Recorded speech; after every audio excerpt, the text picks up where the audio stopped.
What's up, mother truckers? You are now watching the Asian Mai Show live.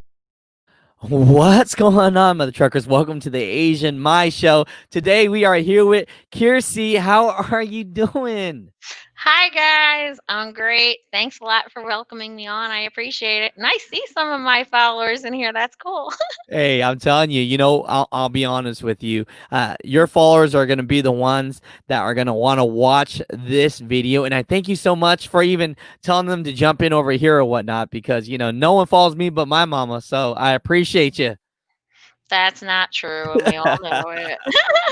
No, but before we get into this video, I just want to let you guys know that at the end of the day, we're not here. This is the disclaimer, because I got to do it these days. Not sponsored by Prime, okay? We're here with someone that works with Prime, but this is our opinions, our thoughts, and no one is telling us what to do.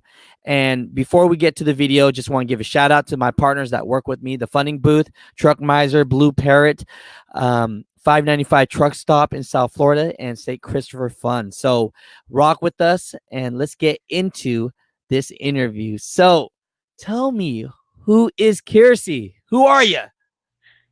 I'm a crazy former postal worker from New Jersey that has 4 siblings and grew up in a really small house fighting and struggling, and I still do it to this day. I love And that. yeah, I was at the post office for almost 18 years as a temporary employee for 3 years or so. And after a while, it just got really depressing and stagnant, and I felt stuck. I just did a video about this the other day, which you saw. Um, Mm, but I just walked away. I just walked away, and I didn't know anything about trucking. Like, people, really? all you guys are funny because you're like, well, I want this truck and I want an APU and I want an inverter. All I wanted was somebody that was going to train me, pay me, and let me bring my cat. Hey, That's animals it. are important. I got my German Spitz somewhere in the back. He's like, I think he's trying to pee on the side of my bed right now. But that's how he gets attention, right? But animals are important. I've never met somebody that was a real animal lover that was a bad person. I mean it. I mean it. Yeah. Do you know 40% of truckers have pets on the trucks? Oh, really? Yes. So Yeah. I have videos about bringing your pet on the truck and some of the struggles that you have, things like that. But as far as me as a person, I decided to get into trucking. I was at Prime a week after I applied. I was like, I'm just going to do this no matter what happens out here. It's not as bad as what happened at the post office. Mm. And um, I've even written books. I have books on Amazon. I have ebooks, paperbacks, audiobooks that I was Whoa. trying to supplement my life, and feel accomplished because my job was so depressing. And I do donate that money, as well as the proceeds from my channel. I'm donating to charity. Uh, Pretty much, I was doing Meals on Wheels, but I figured because of the holiday season, we're going to do Toys for Tots. Um, the money, I don't get that much for the books, but I feel accomplished as a person, and I have degrees in history and Mm. political science, and also a human and social services degree. So it's just part of who I am. It's also why I like helping all these new people. So if you're new coming into trucking, make sure you come see me, because I have videos on like CDL tips, how to pass the exam, how to pass the permit, links to go use for apps to practice on the permit exam, backing tips, and I had a whole bunch of tips on things that trainers don't teach you, or you're just not with a trainer long enough to learn. And it's Mm. things that I think experienced drivers don't remember. Stupid things that make a big deal. Like in the Northeast, our toll booths are very narrow.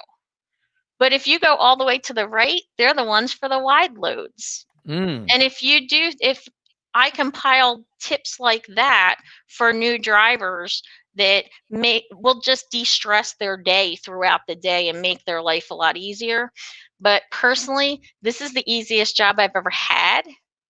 I create my own stress. That's what I have today. Before, work was stressful no matter what. Now it's the stress I put on myself.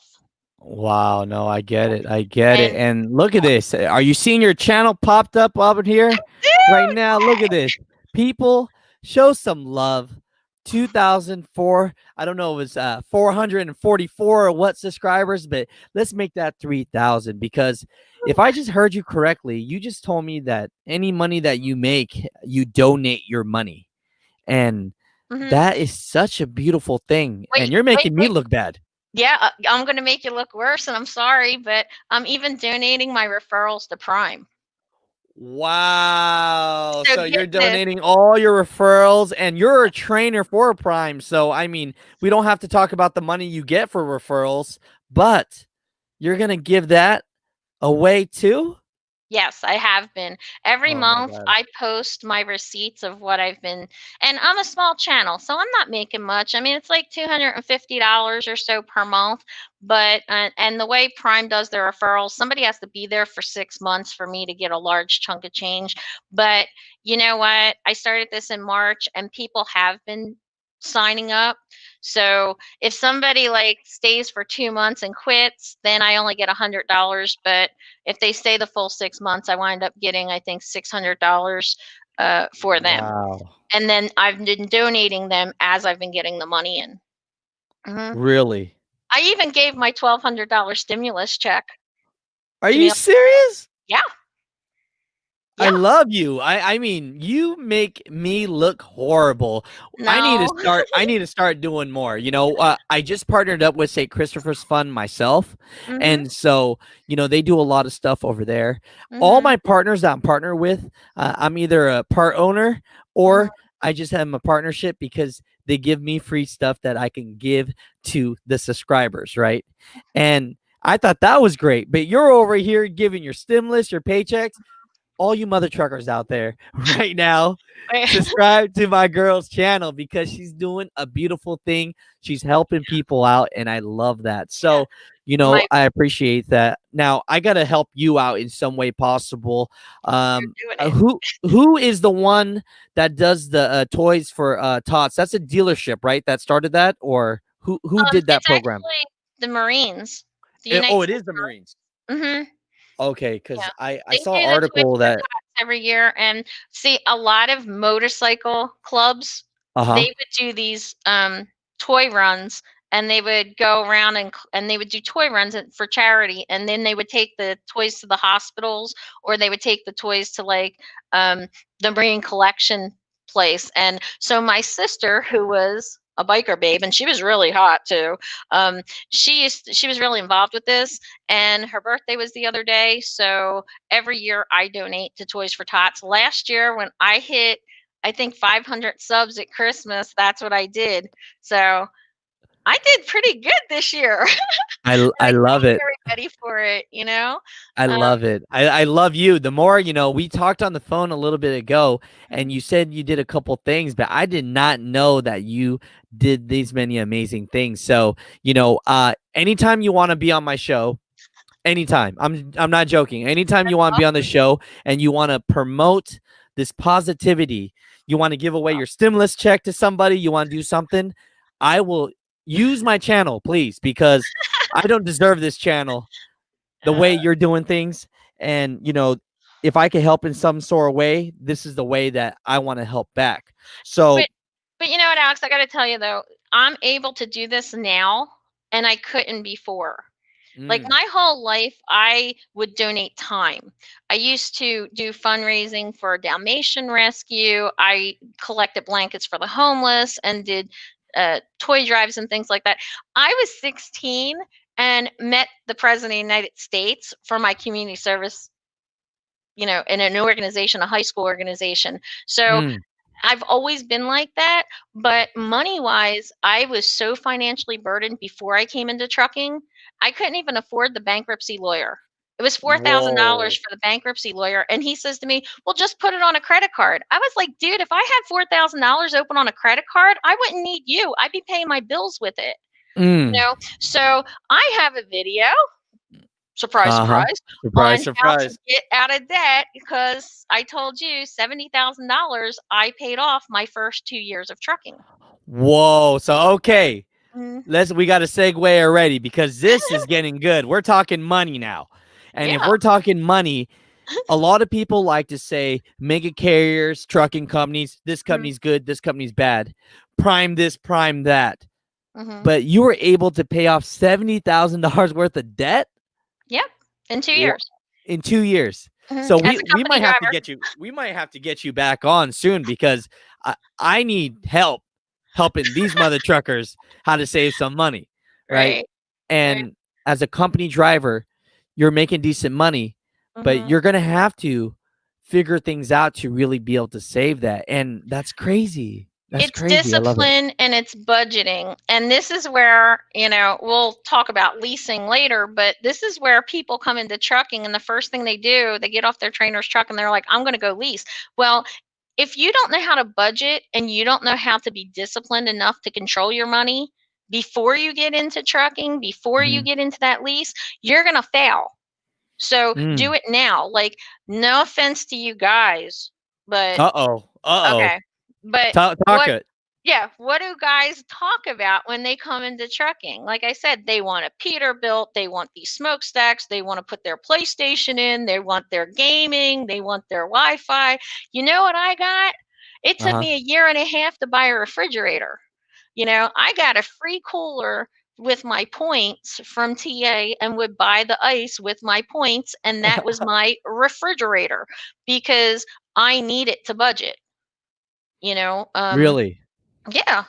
So I did a video about this. I used like Credit Karma to sit there and figure out which bills I had to pay immediately, and I made agreements with companies, and I also gave up my car and my apartment, so I saved $30,000 a year just not living at home. I'm telling you. And you know what? And again, I'm not sponsored by Prime or anything, but I am so proud of you that you weren't able to pay for this bankruptcy and all these crazy things, and then you started working at Prime and you were able to do that. And I think that's so great. And that's something that's one of the reasons why I became a trainer. That's one of the reasons I became a YouTuber, because I want to help people change their lives the way I was able to change mine. But one question that people ask me is, how do I make more money? Okay. You guys want the answer to this? Tell me. I need to know right now. How do I make more money? I need to know. You have to motivate and have ambition for yourself. I can't instill determination in people. I can give you encouragement. I can teach you how to time manage. But if you don't have that ambition and drive within you, it doesn't matter what company you go to. It doesn't matter what cent per mile you are or whether you own your truck or not. You're not going to do well. So you have to make that commitment to yourself and decide, is this something I want to put my all into?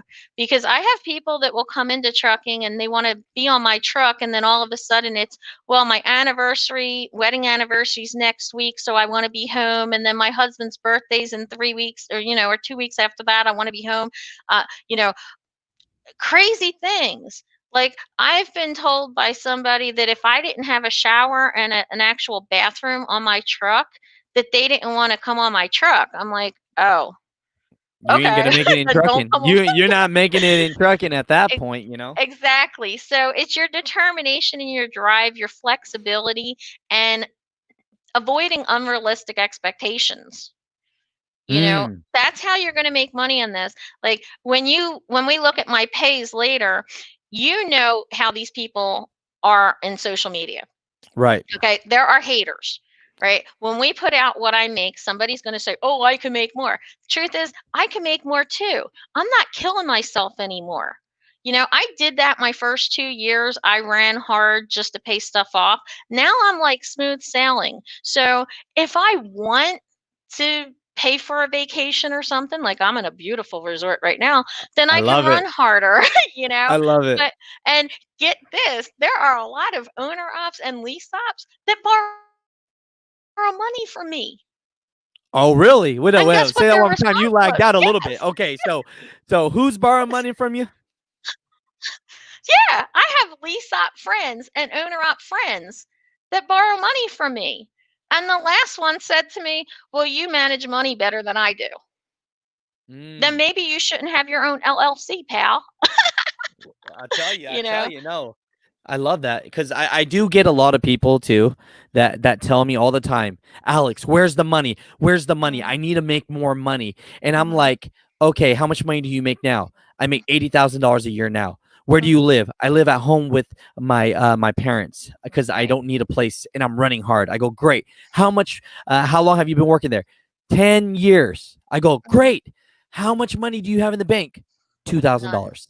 Right. And I'm like, wait up. You make $80,000 a year. You live at home Mhm, with your mom. No disrespect. I love my mama too. mhm, But after 10 years, you have $2,000 in your bank. Your right. problem is not making more money. Mhm, Your problem is getting whatever your hobbies is under control. mhm. you know? And some people will bash companies like, the division's going to make a difference. What you run, you're going to make Right. less in drive-in per mile than you would reefer, and then tanker and flatbed are different, and the companies are going to make a difference. But people often go for that higher cent per mile. Mm, But if you're getting less miles with that higher cent per mile, but you're getting more miles at a company that maybe you're making a few cents per mile less, you know, that money is going to even out. mm. People don't understand the driver is the one in control. Even as a company driver, I'm in control of my truck. My fleet manager made the mistake of telling me years ago, quote unquote, I'll run you as hard as you let me. Yes. I heard that. I heard So, that. there are ways to manipulate. If you need extra sleep, I just tell them, hey, I need extra sleep. Or let's face it, we can all tweak our little on duty time and then it has to restart our 10-hour clock. So even if you feel like you're being pushed by somebody, there's only so much they can do. I hear you. I hear you. And so, let's look at this. We have over 131 people wanting to know the truth about company drivers versus company trainers, and then you Mhm, could expose, like we said, offline lease operators, kind of what they make. And what you told me mhm, was very interesting. So let me jump mhm. into this real quick, and let's look at some of these numbers because I Okay. thought this was just interesting. Okay. So let me go up. Let me go up real quick. So, what are we looking at here for people that are looking at this? Well, that's actually my week. That's week to week. Mm, So that was my training, and this is something that as a trainer, I do a team training situation, and people are under this misconception that once you get your CDL and you go to a company like Prime that does team training, that the trainers just jump in the bed and that's it. We don't teach anything. Then you have somebody who's only gotten a CDL from a school or driven a very little miles, whatever, and that's not true. For the first couple weeks, I usually run, maybe even 3 weeks. I'll run it basically as a solo truck. So if you look, my miles right there is like 1745 or something the first week, and 3700 the second week, and then 1600. That's with a student, and she wasn't a very good student. So I didn't trust her driving, so we weren't running like I might run somebody else. But I'm not going to ever, ever, ever, ever compromise my students' learning with me making money. mm, Okay. I would rather that they train and they know what's going on. So in that box that it says trainee one, those were the miles I did with that student. We get paid per diem. So if you add the gross and then the per diem together, because I don't get taxed on the per diem, it was $10,399, which wound up averaging 1485 a week gross. Um, that's actually below what I make as a solo driver. So that really? goes to show that yeah, if you look below that, my average as a solo driver, that is 2,800 miles I did that week. That was the last week that I actually was solo. So that's why I put that there. It was September 10th. So that's a typical average week for me. If I want to run harder, which I have the ability to do, because when you learn how to manage your time and you have that good relationship with dispatch, I can do that. And Mm. people think that as a company driver, you don't have that ability. I do. The only thing I get is 10-4 thanks. It doesn't matter. They don't contact me or anything. I have a video coming out where a brand new company team, husband and wife team, I'm doing an interview with the wife, and she's telling me about how her and her husband just netted after taxes, after insurance, like $1,450 last week.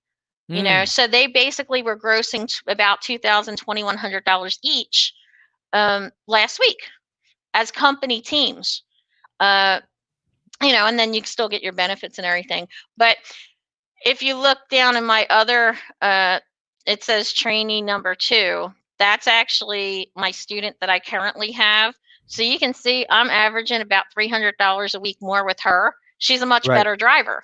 Nice. Okay. But it's also, she learns faster. So I'm not up 24/7. The other one, I would actually like park the truck and tell her, go inside, go get a shower, go get something to eat. I need to sleep. And I'd be able to take naps that way, because I really didn't feel as comfortable with her driving and me sleeping. But this one, she's much better. Now, if I really wanted to run and make money, I could be doing that. The highest training pay I ever had was $3,500. Wow. So Gross. tell me this much. Are a lot of these people that are training other people, is that their whole Mhm. gimmick, is to have these people on their truck when they have a good trainee as long as they can so they could bank all this money, and it's not about teaching them? Do people run into trainers like that? Does that happen often? Yes, it happens, and it usually happens. This is going to sound so mean, and it sounds like I bash lease ops, but it it, it happens with lease op trainers, because there's a pressure on the lease ops to make a certain amount of revenue. There's you have to keep rolling. And I said this in one of my videos. I get all kinds of pay that I don't have to run for. You know what I'm saying? Yeah, Like, I hear even if you. I'm swapping the trucks, if it takes a week for my truck to get in, they're paying me for the downtime. So I'll make $1,000 that week just sitting in a hotel that they're paying for. So it's different for a lease op that has to have a certain revenue. Also, I don't like lease training. And this sounds terrible. And Prime's Bust not it going to out. even, Tell us what's going but on. what Why don't you happens, like it? I don't like it because it creates a strange dynamic on the truck. The lease op is the one that pays the trainee salary. The lease op is the one that pays the employer taxes and the workman's comp for that student. And yet the lease ops don't have workman's comp themselves. And get this, if you stay on the truck to the point where the student is now getting health benefits, which some of them will do that, they'll keep them on a long time. The lease op is the one that now pays for the company's portion of the health benefits for that student. So even if the student is only making, say, $800 a week, which honestly, $800 a week is nothing to laugh at, you don't just flick it away. But if they're making $800 a week, that lease op could very well be paying $1,500 a week total for that student. So it creates a dynamic where the lease op feels like, well, I'm the employer paying your salary, so I need you to work harder. And then the student sits there and goes, well, I didn't come to work for you. I came to work for the company. I don't even know who the hell you are. Why would I come work for you? And that kind of thing builds up. And with me as a company driver, I don't have that kind of pressure. If my student says to me, hey, I'm tired, can we take some time off? Okay, let's shut down. I'm going to tell my fleet manager, yo, I need extra time on this load. And it doesn't matter to me. If my No, I truck like goes that. in the shop, I don't feel this pressure of, hey, I got to call them every hour and yell and scream and make sure it's done or anything like that. It's just like, okay, Prime's paying for the hotel room and I'm getting my breakdown pay anyway. Is my breakdown pay as much as I would make? No, but it's free money that I'm not working for. That's true. That's Right? true. And so when looking at this, What are some signs? First off, we don't have to go too much into from non-CDL to CDL, but just say, walk me through a quick snippet of somebody that wants to go to Prime from non-CDL. How long do they train for, and then until they jump in the truck with you? Okay. Well, COVID has things messed up a little bit, so the classes are a little bit smaller. I believe they're still doing Monday and Wednesday classes. Literally, once you're approved by Prime, you could be in the very next week or 2 weeks. There are different states and cities that they're now requiring quarantine. I know there are people right now that are getting tested in the Prime terminal in quarantine in a motel room, and then once they come like test negative, then they start their orientation and everything. So it's pretty much like a week of orientation. Then you go out with a CDL instructor. They have two different ways of doing this. I and my last couple students went out over the road making deliveries with the CDL permit. And some people don't like that, but I got 10,000 miles myself, but I was in a manual. This was 5 years ago. I did 10,000 miles with my permit before I took the exam. So I did fog, nights, downgrades, rain. I mean, city traffic, I did it all. Like I drove around on Tappan Zee Bridge and everything with my permit. So I got a lot of experience, and I personally think that's the better way to go. Prime does also have in-house training. Usually it's like husband-wife teams that want to try to stay together as long as they can through the training school. Sometimes it's people that are specifically wanting, a certain, like a male trainer, or a female trainer, or a smoker, or a non-smoker, and maybe they don't have that available at that particular time. So they might do the quote-unquote schooling portion at the terminal. They're getting a lot of the backing practice time, and they might go, say, a couple trips maybe to like Branson or St. Louis if they're in the Springfield terminal, and then that way they're getting drive time also. Then they come back and they test. So right now, because they're in automatics, they're really only staying out for a week to 2 weeks. So you got about a week of orientation and then a week to 2 weeks of the schooling portion, and then they come team with me. And then I keep, me personally, I can't speak to what other trainers do in the team section, but me personally, I do not do the CDL instruction. I only do the team portion, and I will stay running that truck mostly solo for a week to 3 weeks, whatever it takes for that student that we both really feel comfortable. And people still think, oh, well, you're always asleep. I'm never really asleep. I sleep safe, but do you have kids? I do not. I'm working on that, possibly. Okay, well, I don't have kids either, but I think parents have this innate thing where a child is coughing or something, you hear it even if you're asleep. You wake up in the middle of the night, especially when you have an infant. Believe it or not, I do it with my reefer now too. So like, and it was worse in the manual, because when they would try to downshift and they couldn't, you'd feel the whole thing buck. But I did a video, surprise, surprise. Would you believe this? I have videos on all crazy subjects. But I did a video on how to be a better trainer. Oh, really? Yeah. So you don't think of yourself as a good trainer now?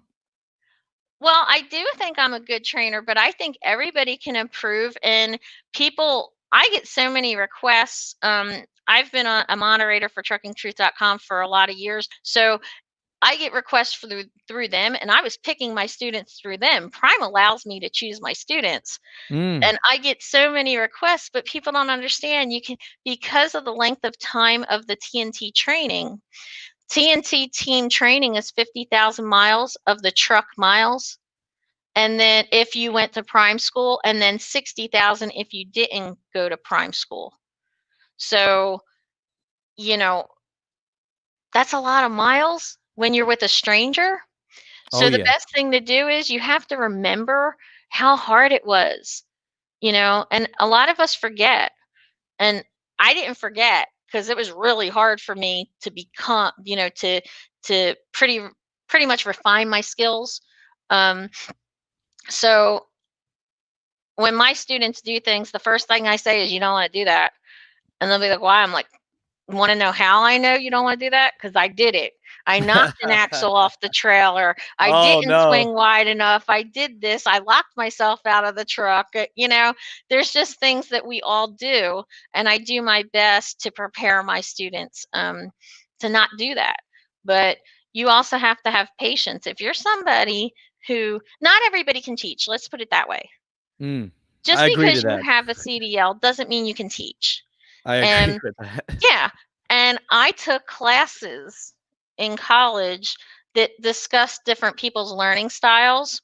So some people learn by reading or watching, some people learn by listening, and some people have to do hands-on. So I incorporate all three of those in every single thing I teach. And then that way they're more likely to retain. But people only retain 10% of what you tell them.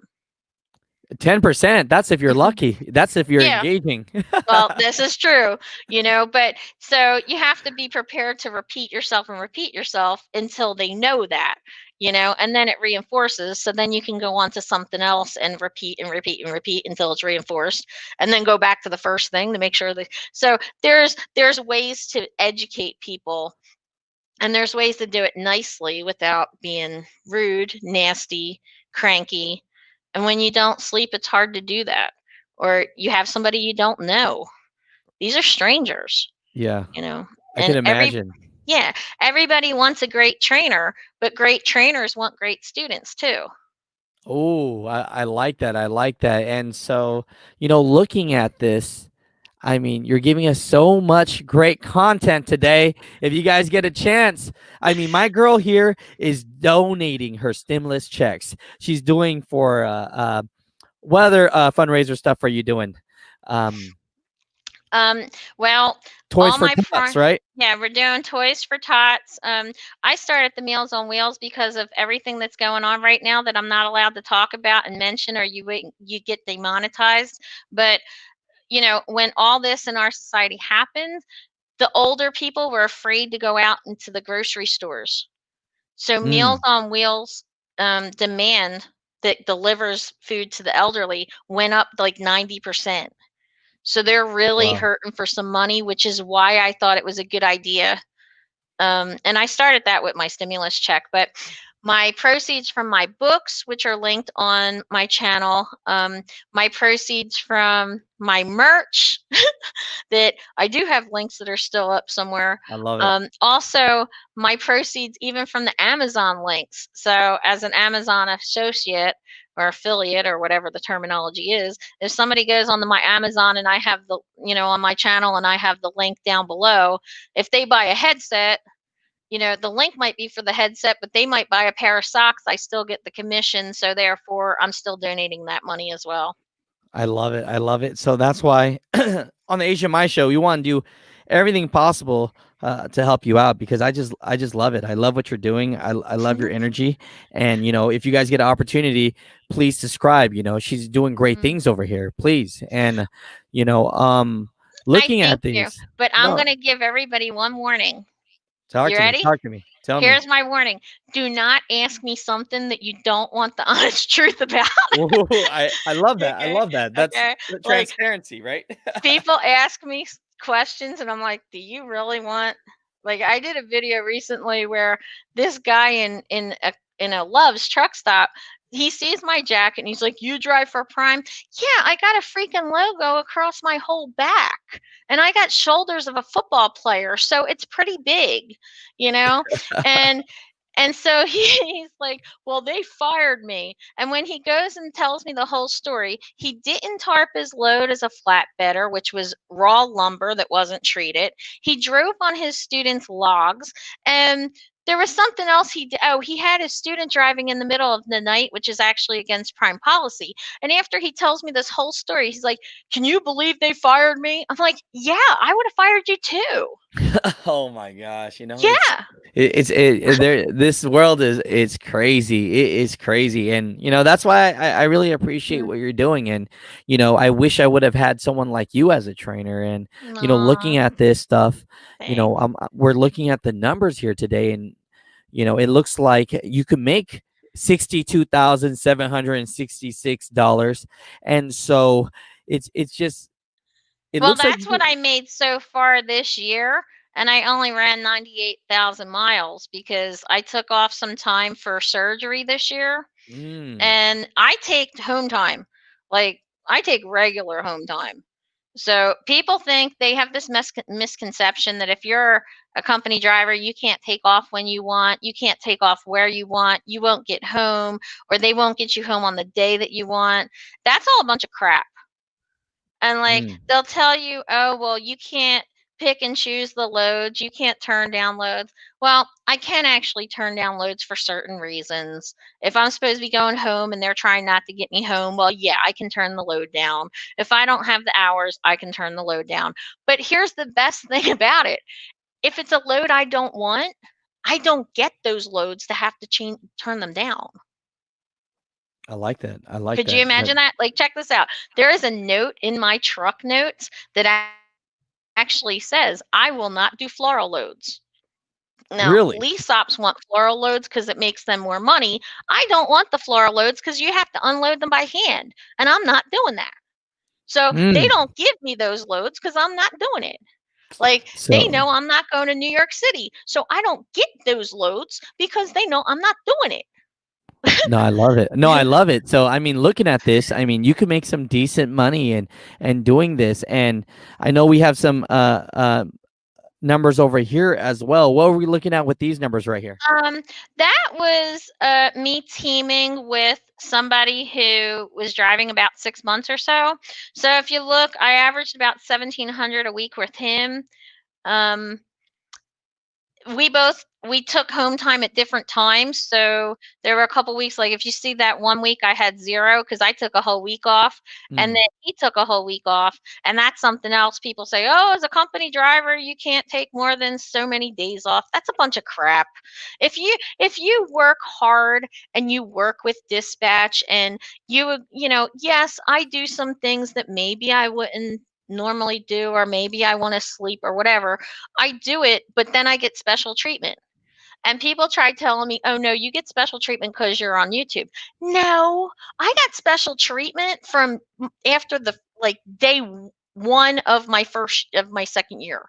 Like once Mm. I hit that first year and I knew what I was doing and I knew how to manage my time and I built a relationship with my fleet manager, you know, it had nothing to do with YouTube. I've only been on YouTube for like a year, And you're year and a killing couple it. months. You're So, killing it. I'm loving it. but I'm but I'm loving it. saying like, and you know what? Here's another really good piece of advice for anybody that's new, that's coming in, and this is what we advocate on truckingtruth.com is stay with your first company for a year. And the reason Mm. being is that when you hop from company to company, which a lot of us do, I didn't, but a lot of people do, you're rebuilding your whole reputation all over again. Okay. I am Mm. not a number at my mega carrier. I did a video on this too. I walk into that terminal, the mechanics know me, the dispatchers know me, the road assist people know me, like the cafeteria people know me. I'm known. I'm not some number. Even the guys that just answer the phone at the main number, it's, "Hey, Kiers, how you doing?" That didn't happen because of YouTube. It happened because I made it a point to reach out to people and make them feel good. You did a video not that long ago saying, "Be nice just for the sake of being nice," and it comes back on you. I didn't know you watch my videos like that. I do. But do you remember that video? I You do. just Yes, did. It yes, I wasn't do. that long ago. And Yeah. you were saying you might not get it back immediately, but it's going to come back. And like, I'm a member of the Prime Driver Advisory Board. So we sit down with management and we talk about ways to improve Prime and things that maybe policy changes that could go into effect or things that aren't working. And we work side by side with management to try to straighten things out. I like that. I didn't see and I didn't know that. And for the 217 people that are here to watch you and not me, because when I'm here by myself, it's like 3 people, and That's so not they're true. here to watch you. And I want people to know this, okay? I really do. For the 200 people on here and the people watching this on the replay, this is not some recruiter scheme thing. If you did not get to listen from the beginning, she gives all her recruiting money. She gives all of her stimulus money they give her, and she gives all her YouTube money to charities and donations of, Toys for Tots right now we're doing, and certain things like that. And you publish books, and the money you get from that, you're donating as well. So, people, just know she's not here trying to get you to work for her. But if you jump on and she trains you, or you're getting the information you need, because let's be honest here, $54,000 to $60,000. You just showed that it's possible as a company driver. And let's talk about the lease op. As a company driver, I could go way further. My second full year, I did 72,000. Wow. In addition, and that's in addition to the 3 or 4,000 that Prime gave me as 401k. In addition to, my benefits package that they give me. So I don't know, Crazy Bags that was on YouTube, and he wound up leaving Prime. He put up his numbers from 2018 as a solo driver. I made $1,000 more than him that year, and I took 7 weeks off for surgery that year. Are you flexing right now? Is that what's going on right here? Yeah. Are you talking a little shit right now? Is that what it is? Because I can. but it goes back to you being motivated and learning. And now, it's funny, you just were talking about this isn't a recruiting scheme. Would you believe the haters out there were posting on people's channels saying that I was a recruiter that was just randomly jumping into random trucks? And I'm So like, you're not that.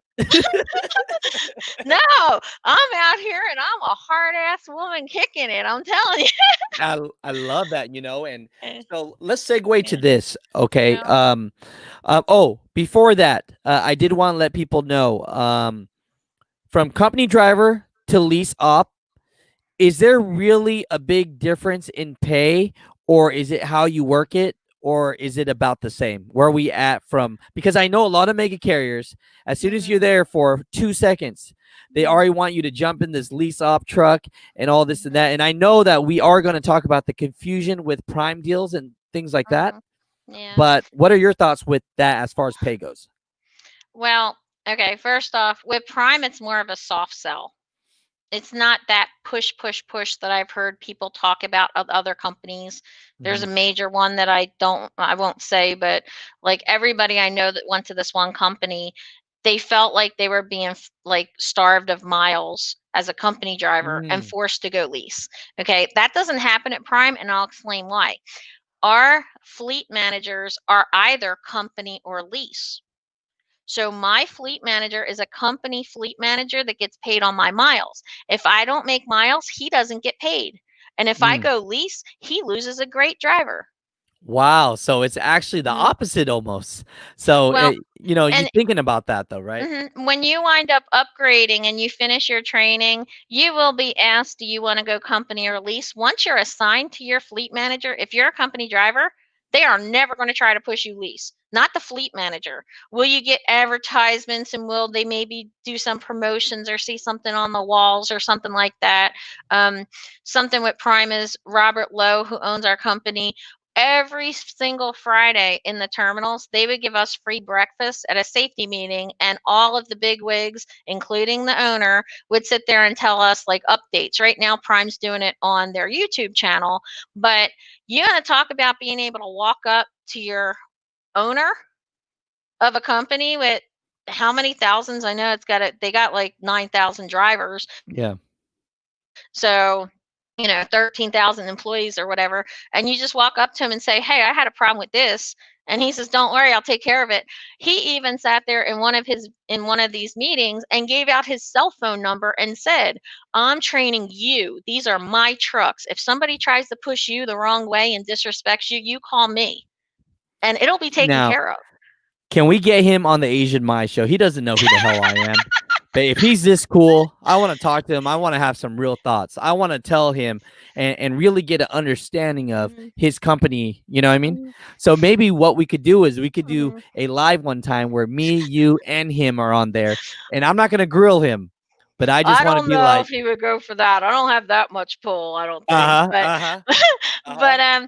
but I mean to actually work at a company where they take what you I hear have you. to say.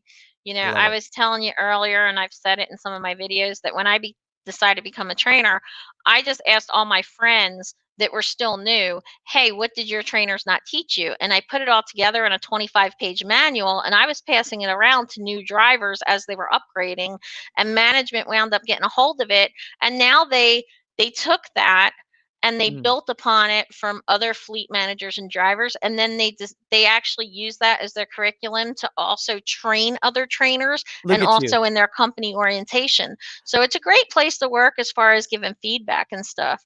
But I love the way you flex, like this very quiet flex of I kind of write books, and I kind of wrote a manual that Robert Lowe, 13,000 truck drivers, gave me his cell phone number. well, no, he gave his cell phone number out to everybody. I hear you. It I hear wasn't you. me. He gave it out to everybody. I think that's amazing. I How I many I, of I like these, that. we have an open door policy. I have a friend that works at another mega carrier who said that if he wants to sit down and have a meeting with his fleet manager, he needs to call up and make an appointment. Guess Man. what? I walk in and I'll sit with my fleet manager for 2 or 3 hours. Mm. And that might sound crazy to some people, like, oh, why would I want to do that? Because I can sit there and learn what they're going through and what struggles drivers have, new drivers especially, what trainers aren't teaching. I can and then I can have an understanding of the frustration that the fleet manager has and dispatch has. So it it improves my ability to not only teach but be a better driver. Uh-oh, some people are saying this. We'll do Q&A after. But Kamenis Vlogs, he works with Prime. He says he has his number. God dang it, then give me his number. I need to call this guy up. See? I I'm want to ask telling this guy some questions, right? you. No, but I'm liking what you're saying, and you sound very genuine. I could usually read bullshit pretty well, and I could tell that you read bullshit pretty well too, right? So, we're on the same page here, and I didn't know what kind of interview this was going to be, because sometimes I interview people that work for mega carriers, and I could tell when they're getting paid from their company, and you. I don't know. You are a very special breed, my friend, giving all your money away, training I people the right try. way. What the hell's going on here? So let's segue to confusion with Prime deals. What are some things with Prime that people get wrong that maybe you can let people know a little bit more about so we can have some clear air here? Well, first off, being a company driver, I did a video on this too. There are so many lies out there. Prime was originally 100% lease at one time. So over the years, as they start bringing in company drivers, the lease ops were training people, and they still do this, and they pass down misinformation, and Mm, they truly believe it. It's not that they're purposely lying. I don't put that out. They're not purposely lying, but they believe what they're saying to be true.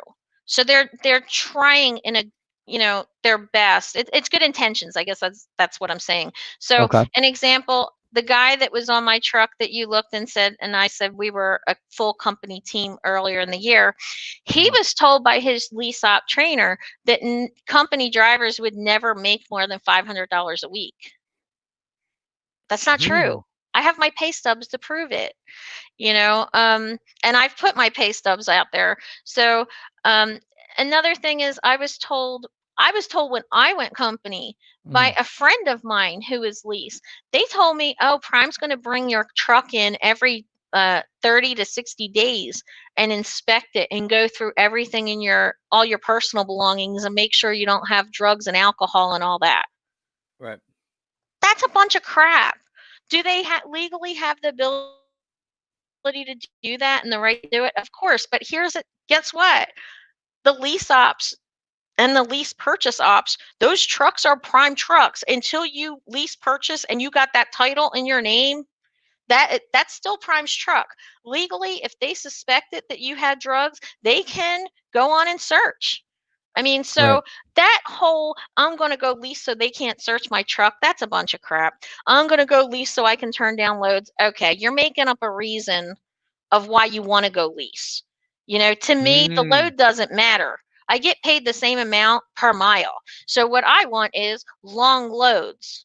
You know what I'm saying? And even if there was one time I did a load that was only 74 miles. Okay. Now, that's a crappy paying load for me, obviously, because I get paid by the mile. You know what? Right. Followed it up 1900 because I did it without complaining. And I am always pre-planned. Lease Mm. ops will sometimes sit there and haggle for hours, and they're sitting haggling back and forth. I have a friend who was so aggravated with the 98-cent per mile load that they kept trying to give them out of Florida. Florida, right? I know Florida. Tropicana loads don't pay anything. As a company driver, I don't care. Give me that Tropicana load. I'll run it to Pennsylvania. I'll run it to Washington. I don't care. But Mm. with him, he sat there for hours arguing and then said, the heck with this, I'm going home. So he drove, deadhead to Miami and went home for a week just because he got aggravated sitting there arguing. I don't have that stress. And something else that I think is hysterical, the lease officer will say, well, I'm leased so I can fuel where I want. This is one of the dumbest reasons I've ever heard. I'm sorry if it is. Think There's about lease this. op people watching this right Well, now, right? That's fine. And if they're leased for good reasons that are legitimate, then that's one thing. But to say to me, I want to fuel where I want. Okay, you want to fuel at the Petro to pay 46 cents more per gallon so you can get a $15 shower for free instead of paying, fueling where they tell me. A smart lease op is actually fueling at the same exact locations that the company drivers are fueling at, because they're the ones with our biggest discounts with Prime. They're the Mm. ones with the best IFTA taxes for the route. They're the ones with the best local and state and federal taxes. So if a lease op is stupid enough to drive across the street at Petro in Amarillo, I think it was recently, it was 46 cents a gallon more than the Pilot across the street. I'll tell you, Really? you're right. No, I hear you. I hear you. I'm not saying And nothing. Prime I'm makes letting you it talk. so easy. Guess how easy they make it? They give us this little macro that goes through an algorithm of 74 different possibilities. It incorporates 74 different factors to figure out where on our route we should fuel, right? Any lease op I know that actually sits there and takes 40 minutes to figure out, oh, here's my route and I'm going to look for this. They wind up in the same place I am, Mm. but they're the Mm. smart ones.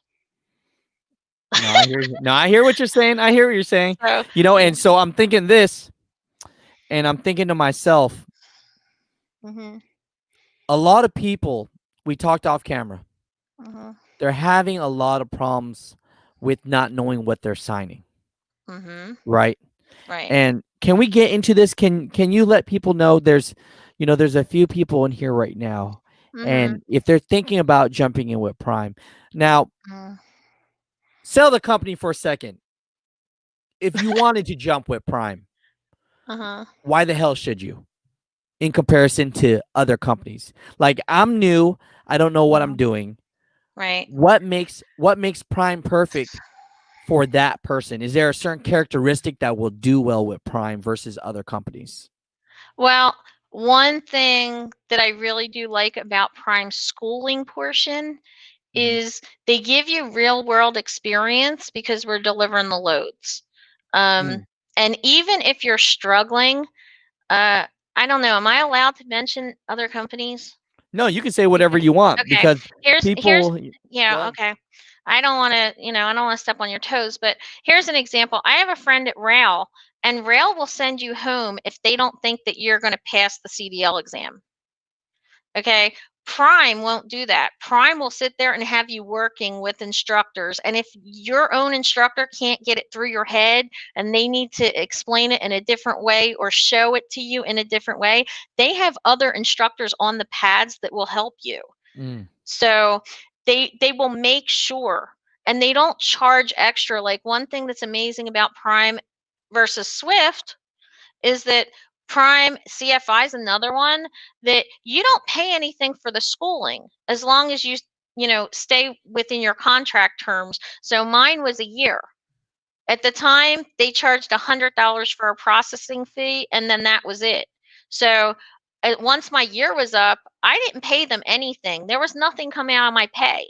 With Swift, what they were doing was the first year, they would take a certain amount of money weekly from you.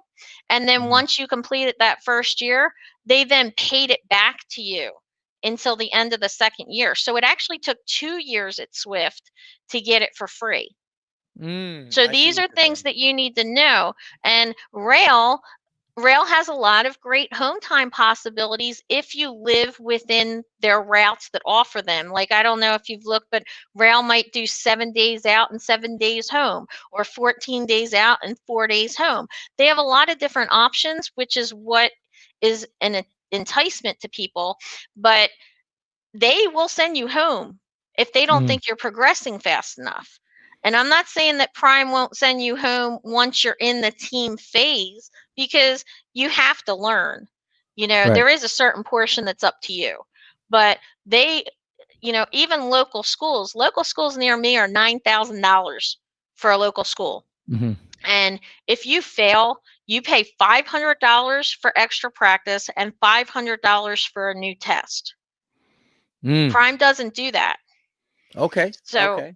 I see that. so we have a more liberal, rider policy and pet policy. I came to Prime with a cat, which a lot of companies didn't allow cats. Yeah, That animals sounds are like important. Yeah, that sounds like a stupid reason, but I wasn't giving up my cat. Animals are important. And you're from New Jersey, correct? Yes. So I want you to tell me, I hear this a lot. Prime, this is a joke. First, you never stay. What was it say? Stay. It's all crap. Pay and controlled miles, and you are a what? Was it say there?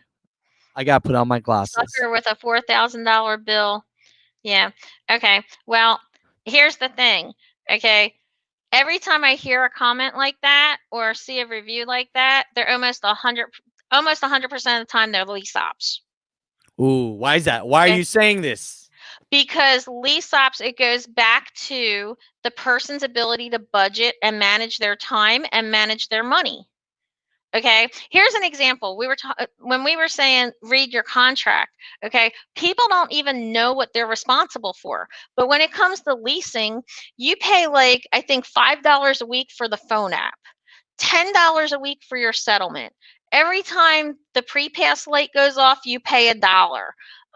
You pay for the Qualcomm, for the navigation system. Everything is paid for. So I met this one guy who had just gone lease, and I see him, and he's got all these cool features. He had it to the truck and the $2,000 decal and all that crap, right? And I said to him, well, my God, you're telling me about how you get your truck washed and rain-xed every week and all this to keep it pretty, which to me as a girl, I just don't care about. I just want a truck that runs. But, he says, well, Prime pays for it. No, they don't. Okay. They assume that because Prime does the PO, like when we walk into, say, a Blue Beacon or a truck wash, we just give them our information and then Prime pays them. But Prime takes that out of their pay as a lease op. Prime does pay for the trailers to be washed and the washed out, but not for the trucks. If you're the lease op, you pay for that. And I know people that don't know that. And it goes back to something that really annoys me is that you don't have to accomplish anything to become a lease. So there's a little bit sometimes of an air of superiority of, well, I'm a lease op. Get out of my way. I want that load that you got. I had this guy once tell me that he was sitting at the door so long that when he saw me do a drop and hook, He wanted my loaded trailer. Right. So I'm like, oh, okay. And he's like, I can tell you're a company driver. At the time, the company drivers had certain Right. wheel covers. So he knew I was company. And he's like, I've been a lease op here for 3 weeks and I've been sitting in this door for hours. I'm going to take your trailer. So I said, oh, okay. All right, you go back and disconnect your trailer that's in the door. I'm going to straighten out the paperwork inside and I'm going to call fleet manager and we'll swap loads. And he said, okay. He goes walking back to his truck and I drove away. Right. So my fleet manager calls me up and says, why do I have this guy screaming in my ear? He's like, what load do you have? I'm like, the load you give me. And he's like, well, why do I have somebody screaming in my ear? I'm like, because he's a freaking idiot. That's why. So what you're saying is, let's get down to this. The people that are saying Prime don't pay, Prime sucks, Prime doesn't get home time, and you're over here making a decent living for yourself, and you're giving half of that money away to charities. So not half. Don't exaggerate. But what I'm trying to get at is, what can they do better, or what are they definitely doing wrong? Is there a big confusion, a line where, it's just not making sense for them besides their ego and thought process with that? Because what I think that everybody should do, you need to learn the trucking industry and you need to learn how to drive the truck before you become a business person in an industry. For me, it's like somebody coming in saying, I want to own my own truck, I want to lease a truck, and I'm just coming out of school, is the same as if you said to me, I have a brain tumor, but I'm going to go to a first-year medical student to operate on me rather than somebody that has experience and knowledge and education. You wouldn't want to do that, right? You're going to want somebody that has experience. You want somebody that has knowledge before you put your financial security at risk. And, what happens is it takes a long time to learn how to manage your time. It takes a long time to know where to be placed in the routing as far as, the price range of the routes. So we brought up Florida, for example. Florida might have a good load running in, but coming out, you're going to get crap. So if you're a brand new lease op and you don't understand that, and you're sitting there rejecting load after load after load for 2 days or 3 days, and you think you're going to get out of there, you would have been better off just deadheading and, paying for the fuel to get to Georgia, where you could get a much higher paying load. But if you're new, you don't understand this. And they also get in this, well, the fleet manager works for me. He's giving me crappy loads. Well, he can't give you loads that aren't there. You know what I'm saying? Like, they just don't pop up. So I know lease ops that are very, very good at this, and they'll use their Rand McNally. Do you know on the Rand McNally you can make notes, like on the locations you go to? Nope. Oh, well, they'll save the location customer that they go to, right? And they'll make a note in the Rand McNally that will say, this customer has a $2 or a $3 a mile load on Mondays and Wednesdays going from Atlanta to Washington, let's say, or Atlanta to Seattle, right? I know people that get that specific, and they will have themselves placed in areas that will give them higher paying loads. But if you're new, you don't understand this. You don't know the freight lanes. I've seen YouTube truckers, and this is something that I feel bad about, when I can see somebody who's inexperienced and they're struggling, and I just want to wrap my arms around them and say, please don't do what you're saying. No, I hear you.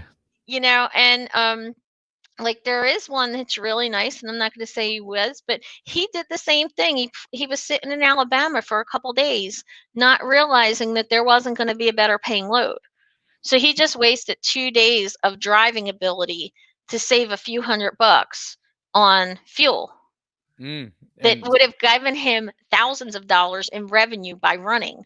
So if you don't understand this dynamic, you're not going to make anything. And then you also need to know when to quit. It's a walk away lease. And people say, well, it's a walk away lease, I'll just walk away. A lot of people, number one, don't walk away until they're in debt for thousands and thousands of dollars. You Right. know, one that I thought was funny was this guy was like, well, I lost my wife and my house and my car, and it's all Prime's fault. No, if by your second month of making no money, you didn't figure out this wasn't working for you, then you're the idiot. I'm No, I sorry. hear. It's not No, Prime's I get it. fault. No, Okay, I hear you. maybe you shouldn't be a business owner, you know. And then I also know people that went from company, went to lease, were in the hole, couldn't get out, went back to company, and they're paying weekly installments back to Prime for what they owe. You know, people say, oh, it's a walk away lease and I'm not going to owe anything. You're going to owe. You're going to owe whatever you owed them already for the truck. You're going to Right. owe whatever's in that contract as far as getting the truck back to the original condition, just like if you lease a car. You know, if you lease a car and you damage the front end, guess what? They're going to expect you to pay for that. Makes sense. So That makes sense. something that I do suggest that lease ops do before you turn in your truck and you give it back and you walk away, or the end of your lease term, 30 days ahead of time, take it into the shop. There's a guy that does the inspections. Have him walk around the truck, inspect it, make a list of what needs to be repaired. Go get that done beforehand, because you know how mechanics work, right? They sit Right. there and they make an estimate of this is going to take me 3 hours, but if it only takes them one, you know what I'm saying? So No, you're I get it. better off getting it done ahead of time than using their guess of what they're going to wind up charging, No, you I know? like that. I like these tips, and Hmm. what I love about you is you're willing to fight back and you're willing to tell people what's going on with comments. So I'm reading some, and I want this little debate to go, and you tell me how you feel about this, because this might be a little personal attack on you. So you're from New Jersey. I think you're okay. You could take this. Someone writes, "Bro, she lives on Trucking Truth and never thinks she's wrong. Why do you never think you're wrong? Why are you this way?" Is it true? Is it not true? Is there some truth to why he's thinking this? What are your thoughts about this? Well, no, obviously I'm wrong. I make mistakes and I put them out on my channel. I just told you and all your subscribers about how Exactly. I knocked an axle off a trailer. It's not that I'm not wrong, it's that I've made mistakes that I don't want other people to make, I love you it. know? But if, people come on and they have unrealistic expectations. Like Mm, there was a woman that came on Trucking Truth, and she wanted me to train her. And we were talking back and forth. She comes into Prime, then she calls me up and says, I have a problem. Uh I had failed a drug test 3 months ago. And now Prime's saying I have to wait a year before I can actually reapply. Well, then she calls me up an hour later and says, they just told me they're sending me home and I'm not allowed to ever reapply because guess what? I lied on my application. Well, at that point, guess what? She was now blackballed from right. all the different trucking companies because she lied on the application rather than telling the truth. So if somebody doesn't like that answer that I give and say, freaking tell the truth or don't show up, Mm, when you have things that are questionable, straighten out your life first. Oh well, you I love know? it. No, I love I it. 'Cause mean, this is a good conversation, because people tell me all the time, that, oh, Alex is making all types of money on YouTube. All these partners that you see on the funding booth, all this stuff, he's getting rich, he's scamming drivers, all this and that. And it used to get to me, right? Until I realized one thing. mhm. Oh, my mom's actually here. She's knocking on the door. um, I know. Give me 1 second. But it's just one of those things where I love these kind of comments, because you were here actually talking the whole time about all the things you did wrong. So I mhm. loved it that someone said, "Hey, she never thinks she's wrong." So I thought that was very interesting. No hate, all love to everybody. But I Well, like to address things as they come up. You know what I mean? yeah, somebody else over here was just asking me, do I know the percentage of lease ups? At one point, when I first started, Prime was like 75% lease. Keep on talking. Give me 1 second. Yeah.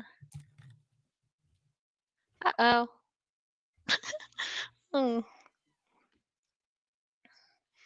Well, anyway, so whoever I lost it, but whoever was asking about the lease percentages, now coming out of training, people are doing like 50-50.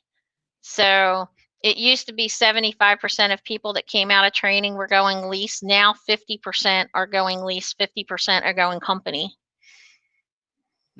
No. So real quick, I apologize. My mom came. She knocked and she was like, "Why are you not picking up and open this damn door?" I was like, "I'm sorry, Mama." And the reason why is because she made me some food. So you know, love my I mom. see a question that says, how long do you stay out and do they have mandatory timeout? Well, here's a secret of the industry of any freaking company. If you're a good driver, they don't want to lose you.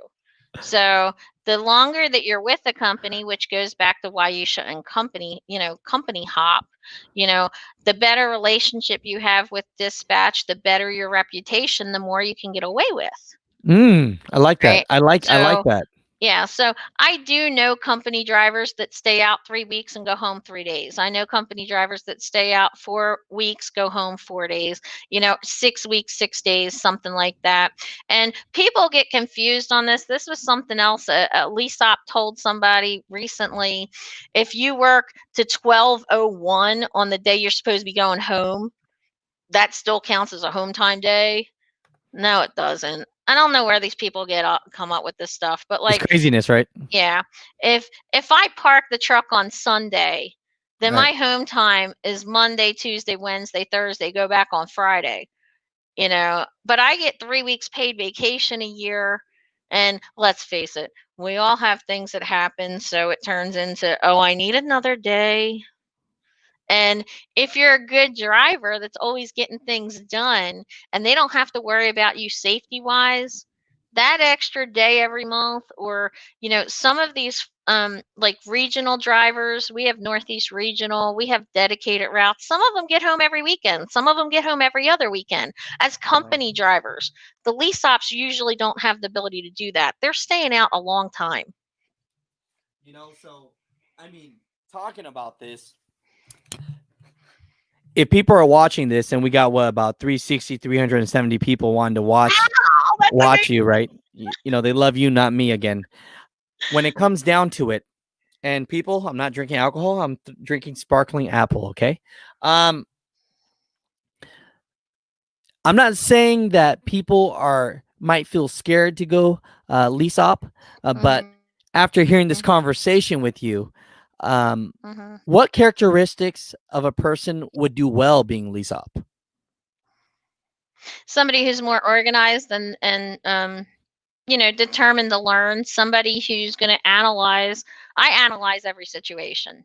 I really do.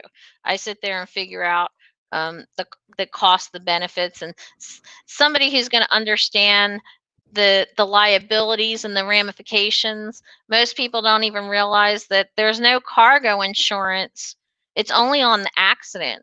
So if you slam on your brakes and your cargo all shifts, like there was a $56,000 meat load that was rejected from Walmart, the lease op's responsible for that.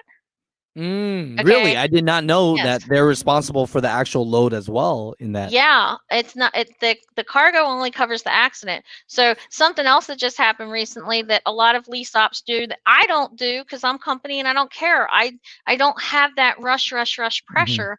Is a lot of times they'll just sweep out the trailer and they don't get washed, or they just run from one receiver to a shipper. So one that I want to say was about 6 months ago, they didn't wash out the trailer. It was ice cream. Ice cream gets unloaded, and the back of the trailer were all flies, dead flies, and frozen larvae and everything. And the next thing you know, the whole load gets rejected. $60,000. That's the lease op. That's, as a company driver, you might get fired, but at least you're not going to bankrupt your company. And it could get you know, scary with that. It can. And you're also, as a lease trainer, you're responsible for your students' accidents as far as, That's scary. The $2,000 deductible or anything like that. Somebody's on here saying TNT trainers are greedy and horrible. We're Why all are you not like that. greedy? Why are you so greedy? No, I'm just kidding. Yeah. Actually, I call my fleet manager Greedy One Kenobi. So when I want to run hard, I'm like, yo, I want this. But I'm actually not greedy. Not horrible. And I have my phone number that I give to every single every prime driver that I meet in the terminal that's in new or even out on the road. People that write me here, they all have my phone number. Anybody that wants to call me, email me at truckingalongfun@gmail.com. I take calls from brand new people 24/7. I've gotten people off of training trucks. Like I've actually gotten people switched from a bad trainer, or sometimes it's personality conflicts. It doesn't mean the person's a bad trainer. It just means it might be bad for them. The No. student that I have right now, she doesn't react well to somebody that's more abrasive, and she needed somebody that had a lot of patience. But her prior trainer probably would have been really good. It's somebody who is military, who is used to more abrasiveness and that drill sergeant type of personality. There are certain personalities that work better. So. No, I love it. I love it. And I'm just showing people love. A couple people send super chats to me, which, you know what? I'm going to be like you. I got to figure out places. I'm probably going to donate to like St. Christopher's Fund, or what I probably do is I'm going to buy more Blue Parrots. Blue Parrot keeps on giving me free headsets. So I'm going to give these headsets out to subscribers. And then for people that are super chatting, I'm not going to keep this money. I'm just going to buy more cool stuff and then give it to you guys. Farva, thank you so much. We have someone here, Gold Phoenix. Wow, $99. We're going to have to find a way to do some good stuff. So believe me, people, when I say, you have inspired me to do some great stuff too. So I got to figure it out, And let's read what this person, Gold Phoenix, says. If you can't make money with Prime, then the company simply isn't for you. Just because you'll fall with them doesn't mean you should tell everyone else that they will too. You just sucked on a personal level. Oh, that sound like it hurt, that hurt, Gold Phoenix, and I'll be honest. I like how you just say it like it is. I like that. I like that. This is your truth, and from your experience. Well, and here's something else that I think, people also like company hop, and I talked a little bit about that. Like Day Cab Slim is sitting there saying, well, it's not worth watching, missing your kids grow up. Well, guess what? Prime actually does have local and dedicated routes. They're few and far between, but if you know about them and they're near you, it's possible. Even intermodal, like I have an elderly mother, which I was going to do a video about people coming into trucking that are older, because most women that are coming in are 40s and 50s where their kids are grown. But then you have to be concerned about having an elderly parent.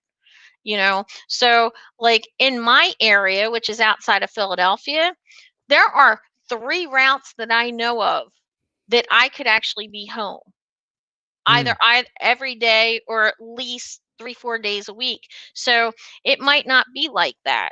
You have to take advantage of the opportunities. With Prime, we have intermodal. I could be pretty much local with the intermodal of Prime, but if I do that, I have to leave my fleet manager. So I'm not going to do that until I really need to because of my mother. Then I see Dirty Broke in here. I love Dirty Broke. So Dirty Broke is my guy. Dirty Broke is my guy. Cassius King is my guy. There's a lot. And look, I like just showing, because you can take it. I like responding to some of these negative comments and how you feel about it. You can go ahead, but see, I gotta just point out, Dirty Broke. Now, Day Cab Slim is making it sound like local is great. I personally I don't want local. You know why? That's doing work, and that's keeping to a schedule.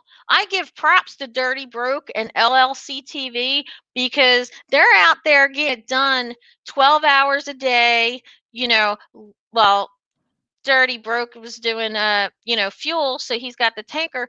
But RLC, he's doing food service. He's lumping those cases. I'm not doing that. I'm too I hear old you. and fat and tired to do that. I'm not doing that. And I don't even want to set schedule. You know why? Because my work week is only as long as the load that I have. Mm, So you know that Monday dread? You yeah. know how like in a normal job you wake up and you go, "Oh my God, I got to make it through this week." I don't have that. Because if I finish this load tonight and I don't feel like working tomorrow, I just tell my fleet manager, "Yo, put me off till the next day." Right. I have that ability. So that's more of the pressure that's gone. But go ahead, give me a negative comment. You want me to No, say something not too? that. I was just saying that's why I was just pushing a couple because I I don't like dodging things. I like bringing things up because you and I already knew when we were going to make a video about Prime that there's going to be a lot of negative Nancy people that just say forget this company. So, because of that reason and because I Yeah. have you from New Jersey and I Mhm. know that you know, I would never be mean to you. I would be too scared to be mean to you. But with that said, I like that we can have an open discussion Yeah. because people are having these discussions on other channels with Prime, but Mhm. other YouTubers might dodge the question all the time. Well, here's something that I get all the time. You just drink the Kool-Aid, Prime's a cult, that kind of thing. And I don't know if you know This Guy Trucks. You know This This, Guy Trucks? this guy Trucks, to be honest, I don't know if you like him or don't like him, but I promoted him when he had like 300 subs. So Okay. yeah, Well, This Guy Trucks, I've been subscribing to him since he was like 2000, yeah, 2500, something like that. And back in Valentine's Day last year, he had this video that was hysterical about Prime as a cult. And when he does something, says something negative, all the Prime drivers come attack him, and it was a hysterical video. Well, what I did was I made this fake newscast video about Mega Inc. taking over the entire country and brainwashing drivers to join them, and it's really funny. And people were like, "Oh my God, that's hysterical!" That's right. Guess what? Even when I came to Prime, my mother asked me, "What are these people like?" Because we just figure Missouri's all country, and I told her, I was like, "They're so nice. It's like." I don't know. It's like a cult. They want me to join. They're going to try to indoctrinate me and cut off like chicken heads and dance with rattlesnakes in the parking lot and like a wait tent up, wait up. That revival or sounds too something. detailed. How much of that did you actually do? You know, did you dance with No, I didn't do quick shout that. out. But You Million can, dude. Mile I don't mind Man, if you want to. hi. The That's Million my Mile boy Man. right there. That's I my love it. boy I right love it. there. I love it. I love it. So look. So see, that's your boy right there. That just lets me know that if that's your guy, I gotta that $20. That's not my $20. That's going to your Toys for Tots. So certain things. Oh, thank you. Those are your subscribers. They're not doing this for me. They don't care about me. So Any opinions on Warner? Somebody you could look at for Warner would be Anthony Blackbeard. He used to work there. He started there. Most of the people that I know that started there said that they didn't feel like the miles were there. So, um, that's the only thing that they pretty much say it's a good company to start with. But if you're looking for running hard, some people don't want to run hard. You know that I know a lot. I don't want to say I know a lot of Prime drivers, but I've met a lot of drivers through various companies that they do what I do. They get rid of their home, they have stuff in storage, and they only want to make what enough to survive, basically. So fleet managers, dispatch have to deal with these people that don't even really want to work and they don't want to be productive. And it's hard for go-getters to understand that, you No, I know. hear you. I hear you. I hear you. So, thank you guys, super chats. People don't know this, but this is actually my full-time job right now is YouTube too. So, I I don't know how I'm gonna make a living off of YouTube, and I'm not trying to ever YouTube anyone, but anyone that sends super chats, you don't have to. But if you do, then you already know I'm gonna use this money to just give it back. So I Okay, appreciate you I so gotta much. answer this. I'm Uh-oh, sorry. what happened? What happened? Rickon is over there asking, did I have to or feel the need to ask Prime to do this interview? No, Oh, I'm I calling didn't ask. I'm calling Rob Lowe right now, and we're triple checking to see this. No, disclaimer for the 361 people that are in here live right now. I am not paid. Uh, I don't think she's being paid. I'm thinking, no, she's not getting paid. No. And so Well, we're both, but people are under this impression that if I have something negative to say, right. that I'm going to get fired. It's so funny because the haters sit here and tell me, well, I get special treatment because I have a YouTube channel. But then the flip side of that is something like that saying, oh, well, you can't say what you want to say. I freaking say whatever the hell I want to say. I'm sorry. And my fleet manager we wound up in a meeting with his boss, and the boss asked me a question, and my fleet manager's face just went like this. And he was like, I don't know what's coming out of her mouth next. you Okay, know, so this no. is the new banner right here then. I want to hear this then. Negative things about Prime. Go. Um, Negative things about Prime. I'm not gonna. Every company is gonna have good and bad. It doesn't matter. Every I company like is that. gonna have good and bad trainers. A positive about Prime is that they do try to improve things. A negative might be the improvement might not be as fast as you want it to be. Okay. You know, maybe a negative might be that we don't have as many people in dispatch that were drivers. Like Mm, I've a friend at CFI, and a bigger percentage of their dispatchers are drivers. However, the flip side of that is that to be a fleet manager in Prime, you have to do what they call live load call and verify bills with the drivers for like a year. Then you have to go on night dispatch for at least 2 years. Then you go on daytime dispatch and cover fleet managers' vacations, days off, weekends, and you do a lot of the background work that we don't see for anywhere for a year to 2 years. So by the time you get your own fleet, you've already been doing this for 5 years or so and dealt with lease ops and company drivers with different divisions, and you're more well-rounded. mm. So, could that be a negative? Maybe. How about You slow know, trucks? Everyone's saying slow trucks. How slow are we yeah, going? you know what? It For a company driver, it's 58 on the pedal, 62 on the cruise. For a lease op, it's 65. Okay. Um, you know, Where the hell are you people driving? Because I drive across a lot of mountains that I can't go up or down more than 25 or 30 miles per hour. You go through Tennessee or Chicago, you're still at 55 miles per hour. You go through a city, you ain't doing that anyway because of traffic. So that's a guy thing. Ooh, I can't go fast. Sorry, guys. It's a guy thing. We're not Smokey and the Bandit out here. Mm-hmm. No, I hear you. I hear you. I'm reading some of what people Um, are saying are negative. Some say one person said his dispatcher. yeah. That's crazy. I had no idea you could run loads with a permit. You can in certain states, like South Carolina, you can't. So certain states allow it and certain don't. I got passed by a Prime driver the other day. I love that. Uh, you know, let me see. What does TNT stand for? It's trainer and trainee. So it's a team situation. It's somebody that has a CDL in the training portion. So what people do confuse the team training, they don't realize that by the time you get to the team training portion, you actually already have a lot more driving experience and load experience than somebody at Schneider or CFI who are going solo. Mm, So by the time you get to our team portion, I'm still going to be refining like the hours of service and how to manipulate the reefer and dealing with bills and things like that, scanning Prime's way of doing things. But at a certain point, my trainee just runs the truck and I'm just mm. a safety net. Like I just drive.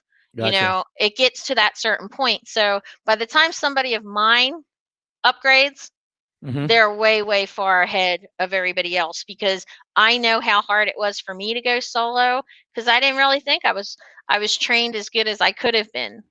And I was determined to be a better trainer.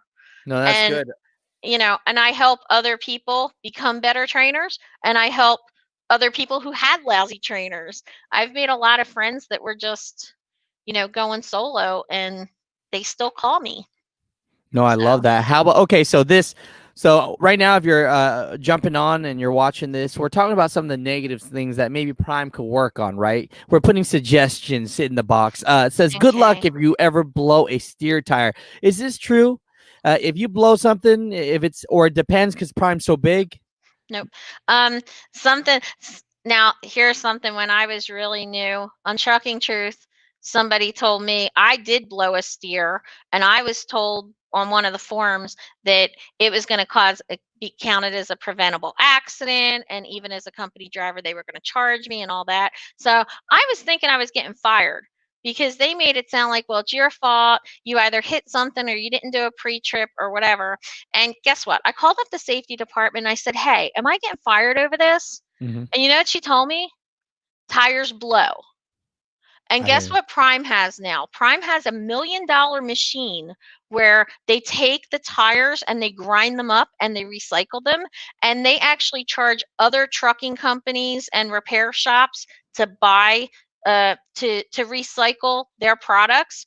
And then they sell them to like different DOTs that then use it to asphalt tar and or whatever, the ground, asphalt the roads. So Prime is making money off of blown tires. I hear So you. no, that's a bunch of crap. RN again. There's a working theory that Prime heavily restricts their drivers' social media, which is very similar to Landstar. That's a bunch of crap. That's not true. There was one time, and I got a call and they didn't like something I said because of a legal lawsuit type of thing that could have come out. And it wasn't even take it down. It was, would you please consider this? And in the future, could you consider not doing or consider what you're going to say? And my response was, I'll take the whole freaking channel down if you want. Right. And guess what they said? No, we like your channel. You're giving out our drivers are getting good information from your channel. So no, we like your channel. And can we, because the video is no longer there, right? So we won't get into the legality of whatever it was, but they weren't even mad about the thumbnail, correct? And what did the thumbnail say? Evil Prime. Evil Prime, and they didn't even get mad about that. Right. Here's one, because you're a trainer. Is this real or is this not? Prime training is too long. That's lost money. Is the training too long over there? Are a lot of Prime trainers keeping their people hostage? I don't think it's a matter. As a student, when you actually get behind the wheel, I don't know anybody that gets out of training and feels confident. Me, I wanted longer training. I had a manual and I did 30,000 T-miles and I still didn't feel ready. I was scared to death. My student right now, she's got almost 40,000. She has to do another 20,000 as a team truck miles. Mike miles count too, but she's still struggling with backing. And people are under the impression that they have to be perfect in every way. They have to perfect the backing. And let's face it, in a manual, it could take some people 2 months to learn how to downshift. It could take you 6 months to feel more confident and have that backing click. Most drivers I talk to will say the actual backing could take a year to 2 years to actually feel confident. I don't think that I really felt confident in backing and jackknifing and all that until about 2 years. So I think that different people have different experiences. I never drove a manual. So having a longer training, or how about people that never pulled trailers before? Some people have pulled trailers. They've done have their boat trailers in the boat slip. Some are driving daddy's tractor at 5 years old. So there's different kinds of experiences. No, Hi, that makes sense. Stumpy. Somebody sound great. Mwah, I appreciate that. Did they talk about interfacing cameras? Are they watching us? No. Prime does not have any inner facing cameras. We don't even have outer facing cameras, except this is true, and I don't know if they even publicize this, but I'll say it anyway. We they take a list of the, I don't want to say the worst 200 drivers, but the 200 drivers most likely to have an accident. Maybe they've gotten tickets or they've had critical events. Maybe they were speeding too much. Yeah, downhill, because prime trucks are turtles when on flat ground, right? But they put outward facing cameras in those, but they only use them as training techniques.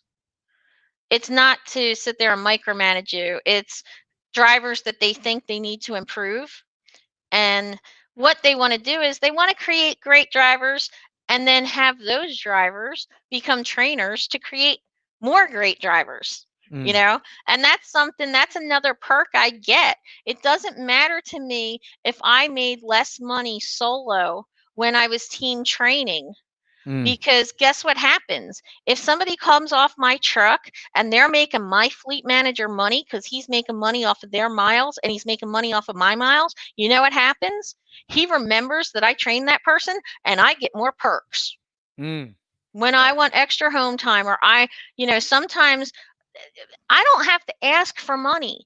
Some of these people tell me that at other companies, they have to sit there and beg or argue for their layover pay or breakdown pay or whatever.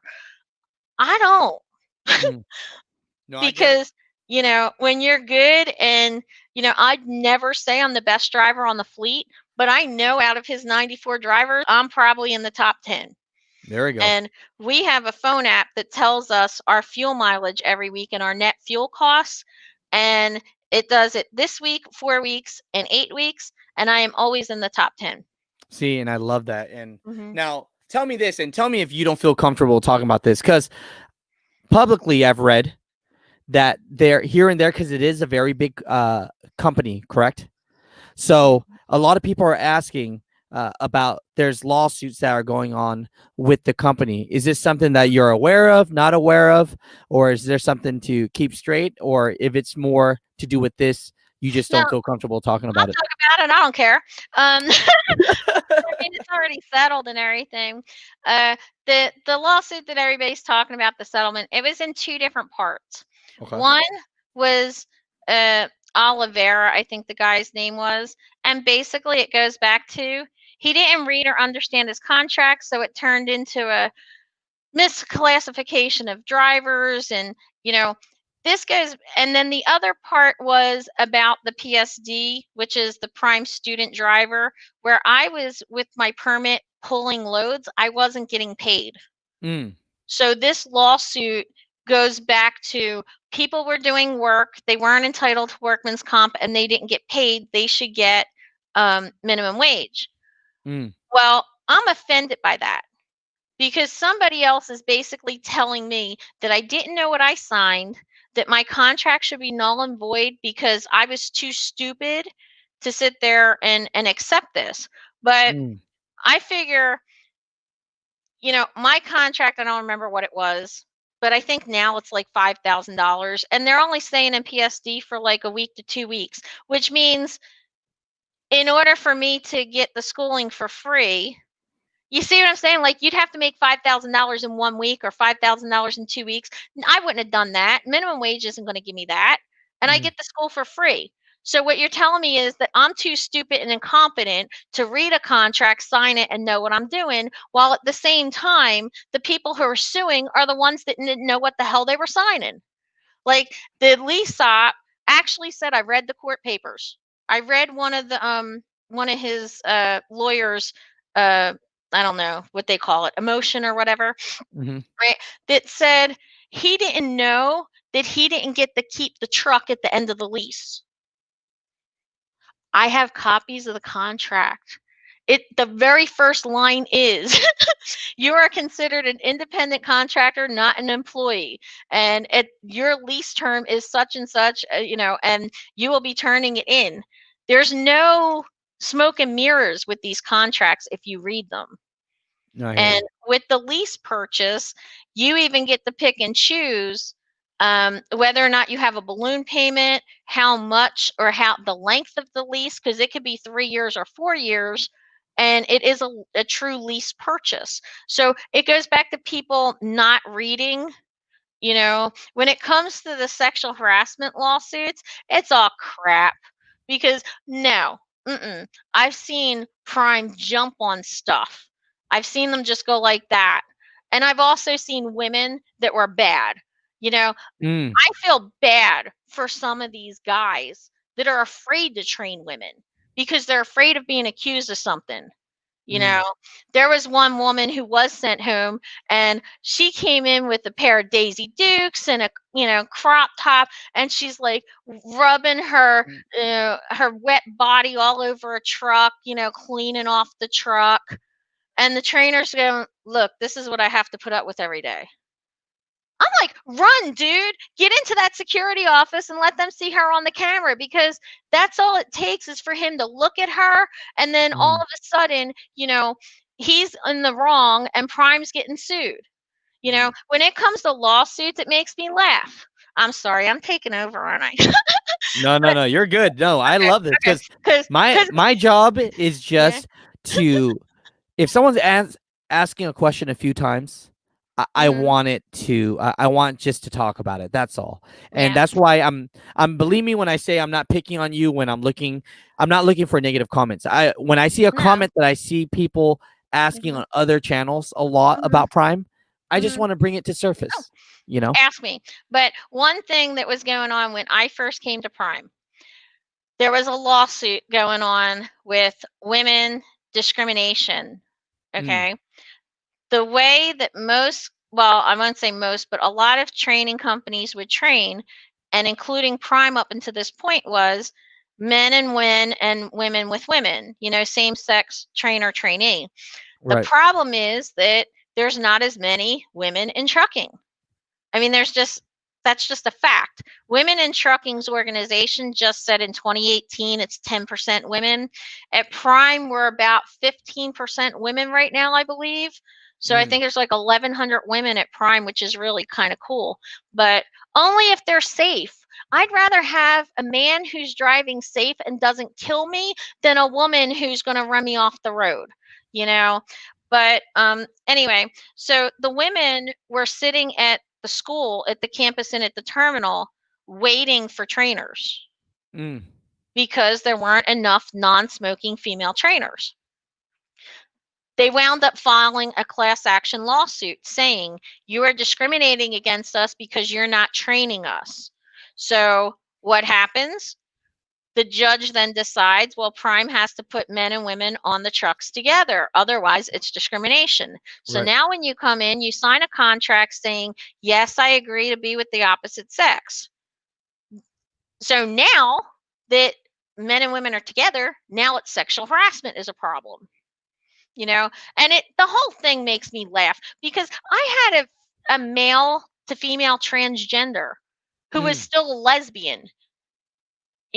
So what happens in that situation? Do you create a whole nother category? Or do you say, "I'm only going to wait for a gay man," which legally you can't ask somebody if they're gay or not. You can't legally ask somebody if they're transgender or not. Everybody's feelings got to get hurt. The truth of the matter is, I didn't care if a purple gorilla smoking a pickle taught me how to freaking drive. I wanted to learn how to drive. I hear you. No, I understand. I understand what you're saying. But yeah, I could see a lot of things. And, you know, the entrepreneur in me tells me that once you become big, it's always just going to get tough. It's just going to get tough. And we're reading some of these, some of these comments. And please, if there's any of your subscribers that are on here, shout them out, Yeah, I see Trucker Vito Valley. I love him. He's great. Um, I see Dr. Joseph Escobar said she's terrific. Women in industry are forcing to reckon with. You know what?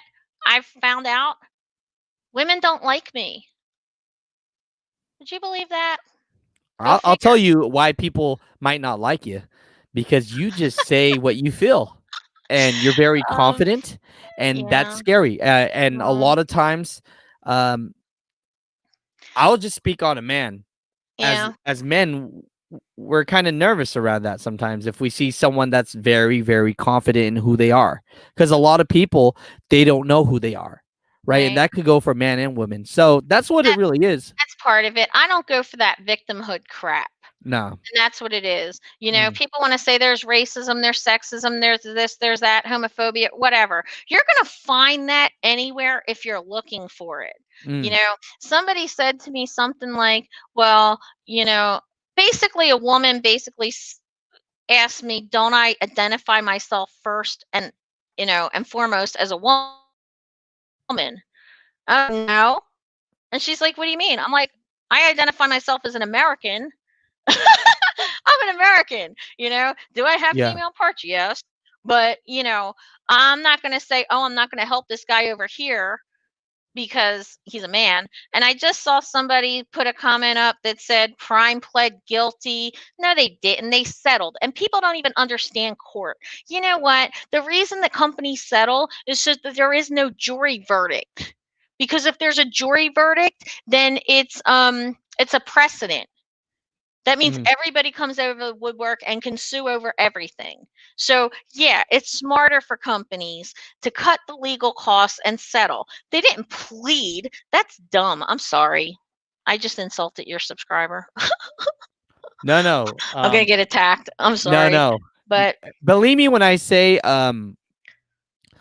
subscribers subscribe to me because they like people speaking their truth. And I believe that. And so you're speaking your truth, and I respect that. Heidi says, this girl loves you, so you lied to me on camera. You said girls don't like you, and this girl says she likes you. Yeah, well, thank you, Heidi. I love you too. She comes in comments all the time. But I mean, like, the women that want me to believe that I can't do this. One of the things that scared me in trucking before I came into trucking was, what do? We go on YouTube and we listen to people. And we assume that because somebody's on a platform, they're an expert. Well, it's just like I wrote my books, I wrote articles on Trucking Truth on the blog about trucking. So people assume you're an expert or something. I sat here and listened to this woman who was going on and on talking about, if you're a woman and you come out here, you're going to get raped. Expect to get raped and beaten and left for dead. Well, no. I did 2 videos, one about personal safety on the road, because I don't think that's just women specific. A lot of guys, I come from a blue state where we don't have guns. Only criminals have guns in New Jersey. So a lot of the guys who are used to and raised with weapons as a way of life, they feel, I don't want to say insecure, but yeah, they feel almost naked without their weapon. So I did a video talking about all the different things you could use as a weapon. I walk around with a flashlight up my sleeve through the truck stops. I wear the yellow safety jackets and stuff because if somebody tackles me on the ground and if a guy sees somebody rolling around the ground in the yellow, they're going to say something's going on rather than wearing dark clothing and not being seen. And think about this, if I take a hammer and smash somebody's windshield because I'm getting attacked, what's going to happen? I have drivers on both sides of me that are going to come, flying out. I once asked one of the guys, would you try to help a woman? Like, if you heard her getting attacked or screamed or something. And one of the guys says, yeah, I finally have a legal reason to beat the hell out of somebody. Oh my God. I was like, woohoo! So women are much safer out here than they assume. No, I like you. I like you speaking your truth because I can't speak on these things, Yeah. And so I want you to be able to talk about it because I'm learning too. Because I don't know. I'm not afraid to know, but I just, everything's always a touchy topic. So, at times people feel afraid to talk about certain things. Like, for example, people think that, for a long time, people thought that women were bad drivers. I know so many women that can back up better than me that I know 1,000% that that's not true. So it goes back and forth, right? And so, Yeah, but I think here's another thing, like the women that sit here and say, "Oh, you should be a victim or whatever." Hey, I'm out here running with the big boys. I'm the epitome of what a feminist should support. But yet they don't like me because I'm not going to play that victim role. I'm not going to say, "Ew, boo hoo, men kept me down." No, because I'm out here getting it done. I don't have any excuses or anything. You know what I mean? And then they'll Love tell that. me, "Well, I'm not supporting women." And my response is, "Well, guess what? You have to support me or you're sexist. I'm a woman. You can't tell me I'm wrong." Right? Right? Oh man, I mean, I love your so, energy. so I love the energy. like this one girl said to me, this guy came over and wanted to close my doors for me and pull my pin, and he called me honey. Or this one yard dog told me to drop the trailer and called me sweetie. I was like, look, he could call me bitch, hoe, or Satan if he puts that trailer in that dock that I can't get into. What? Oh, I didn't. I That. was new. I couldn't back up. I was paying yard dogs to put it in the door. I don't care what the hell he calls me. Oh man, maybe this apple cider drink I need needs to turn into a beer because we're talking about it now. Yeah. And And you know what? Now you were saying, I saw on one of your videos, maybe it was the bee's knees. Weren't you Mhm. talking about a guy that came on to you? Oh yeah, it happens a lot, and I don't know what it Well, is. I It could just happens. understand that because you're so hot. Oh But, my gosh. My well, I don't. working out is starting to pay off. I've been working out every damn day. I'm There gonna you start go. crying right now. I But, appreciate you so you much. No know, one has ever but, said that to me. but guys out on the road are funny. Like, you guys are funny. I get asked by women all the time. I've done videos on this too, but I get asked on by women all the time, what are guys like out on the road? I'm like, well, let me see. They're short, they're green, they're bald, and got little antennas. What do you mean, what the hell are they like on the road? They're the same pigs they are back home. They're not different. It's just that back home they're probably getting more sex. Where out on the road they're going for 2 and 3 months without any, so they're a little bit, you know, their standards are a lot lower. The bar is set a lot lower, right? So this one guy who was in training at CRST, we were stuck at a truck stop in Wyoming in snow, and he kept asking me like for 2 days all these different questions of trucking. He hated his trainer, and he was nice. I should have gotten his number, damn it. If you watch this, call me, right? But he asked me, he's like, "I got something to ask you, and I don't want to seem rude." And I'm like, "Okay." And he says, "How do you get laid on the road?" What? Are we talking about this now? Yeah, we're Do- gonna talk about this now, right? And I looked at him and I said, I said, "Okay, the question is, how do you get laid or how do I get laid? Because I'm a woman, all I got to do is take my shirt off in the middle of the parking lot. It doesn't matter what I look like. If they think I'm fat, thin, short, skinny, tall, big nose, short nose, whatever, I'm going to have a line of guys. Might be only 4 or 5 guys compared to your girlfriend that'll have 200 guys, but either way, there's going to be somebody out You there." better stop with So that it's BS. like, so, There will be a lot of guys waiting for you, okay? oh, well, I don't want thanks. to I appreciate that. I like how we're doing this fake scenario where we're hoping that a whole bunch of guys will be lined up. I don't But know where this is going, but But no, so he said to me, he's like, so how do I get some on the road? I was like, that's really easy. Go for a sex change, get some implants, and run across the parking lot naked. You'll get some. So if we're on this topic, because Hmm. I don't get a lot of chance to talk about this. Shout out to Tony Smith. Thank you so much for a super chat. This is a good interview. I appreciate you. But dating, Uh-huh. dating. If we're talking about the dating now, Uh-huh. do you think truckers should date truckers, or what are your thought process about that? It's easier. It's easier because truckers are more understanding of our situation and our scheduling. When you have somebody that's outside, it's almost like when you're in the military.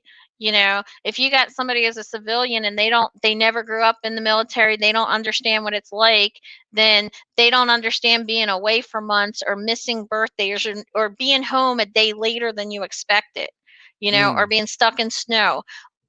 Like, a friend of mine had a student that he had a girlfriend that was really jealous, and they got stuck in Vail, you know, and the girlfriend was calling Prime to ask where he was and if he was cheating.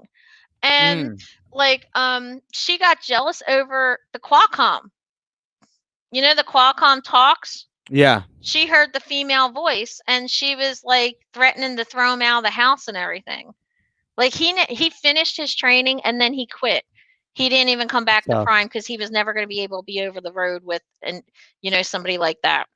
That really is tough though, because you know, thank you, Dominic, for the super chat. But it's one of those things where I don't know, like, do I act different when I'm around women, you know, the ladies, than I am around guys? I would say a little bit, you know, a little bit. But there's one thing that I do, Kiersey, and maybe it's wrong of me to do this, but a girl that to the public is pretty, I never give them a time or a day.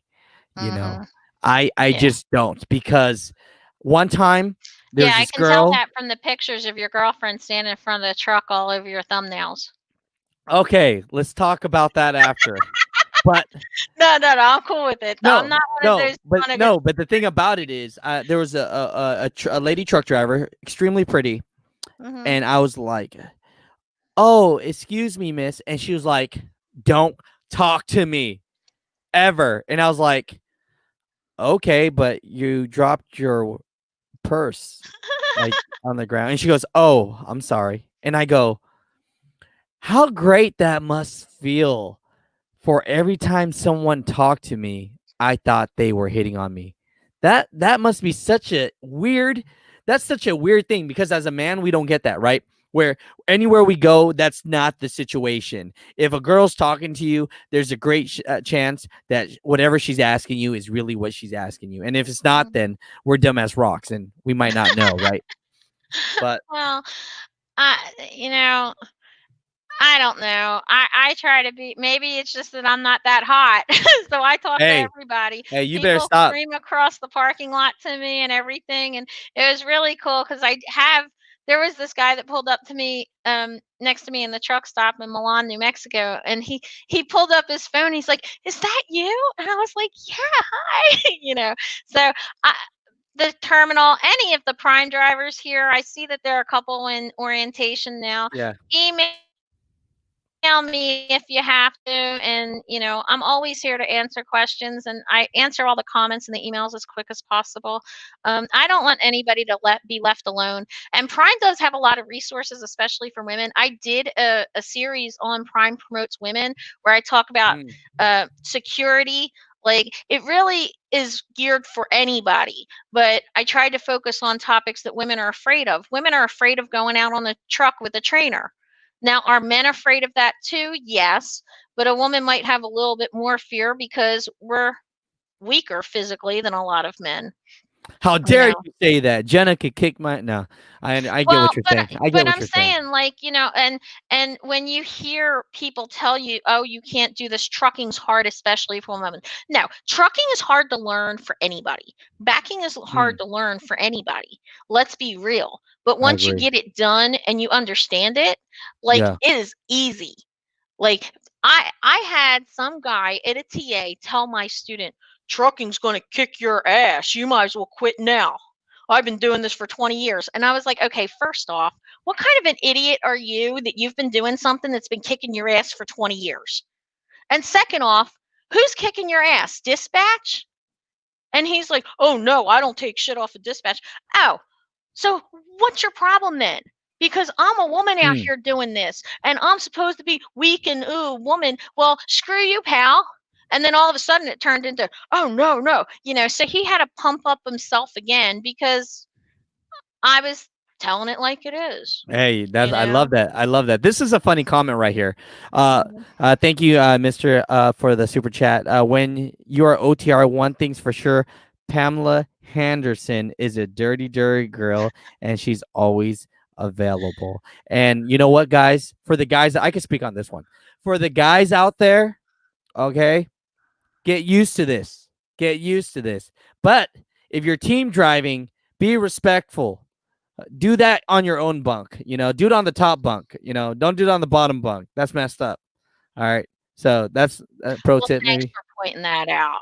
Yeah. Right. No, I'm just letting But, people know. But you know, you know. but since we are on the subject, we talked about women. I see comments in the N54 Lord is over here saying women should go out with somebody either in a relationship with or someone they're comfortable and trust. Yeah, Mm, that's true. Now, people bust on CR England, and I mm, never thought about this because of their 3-person in a truck training.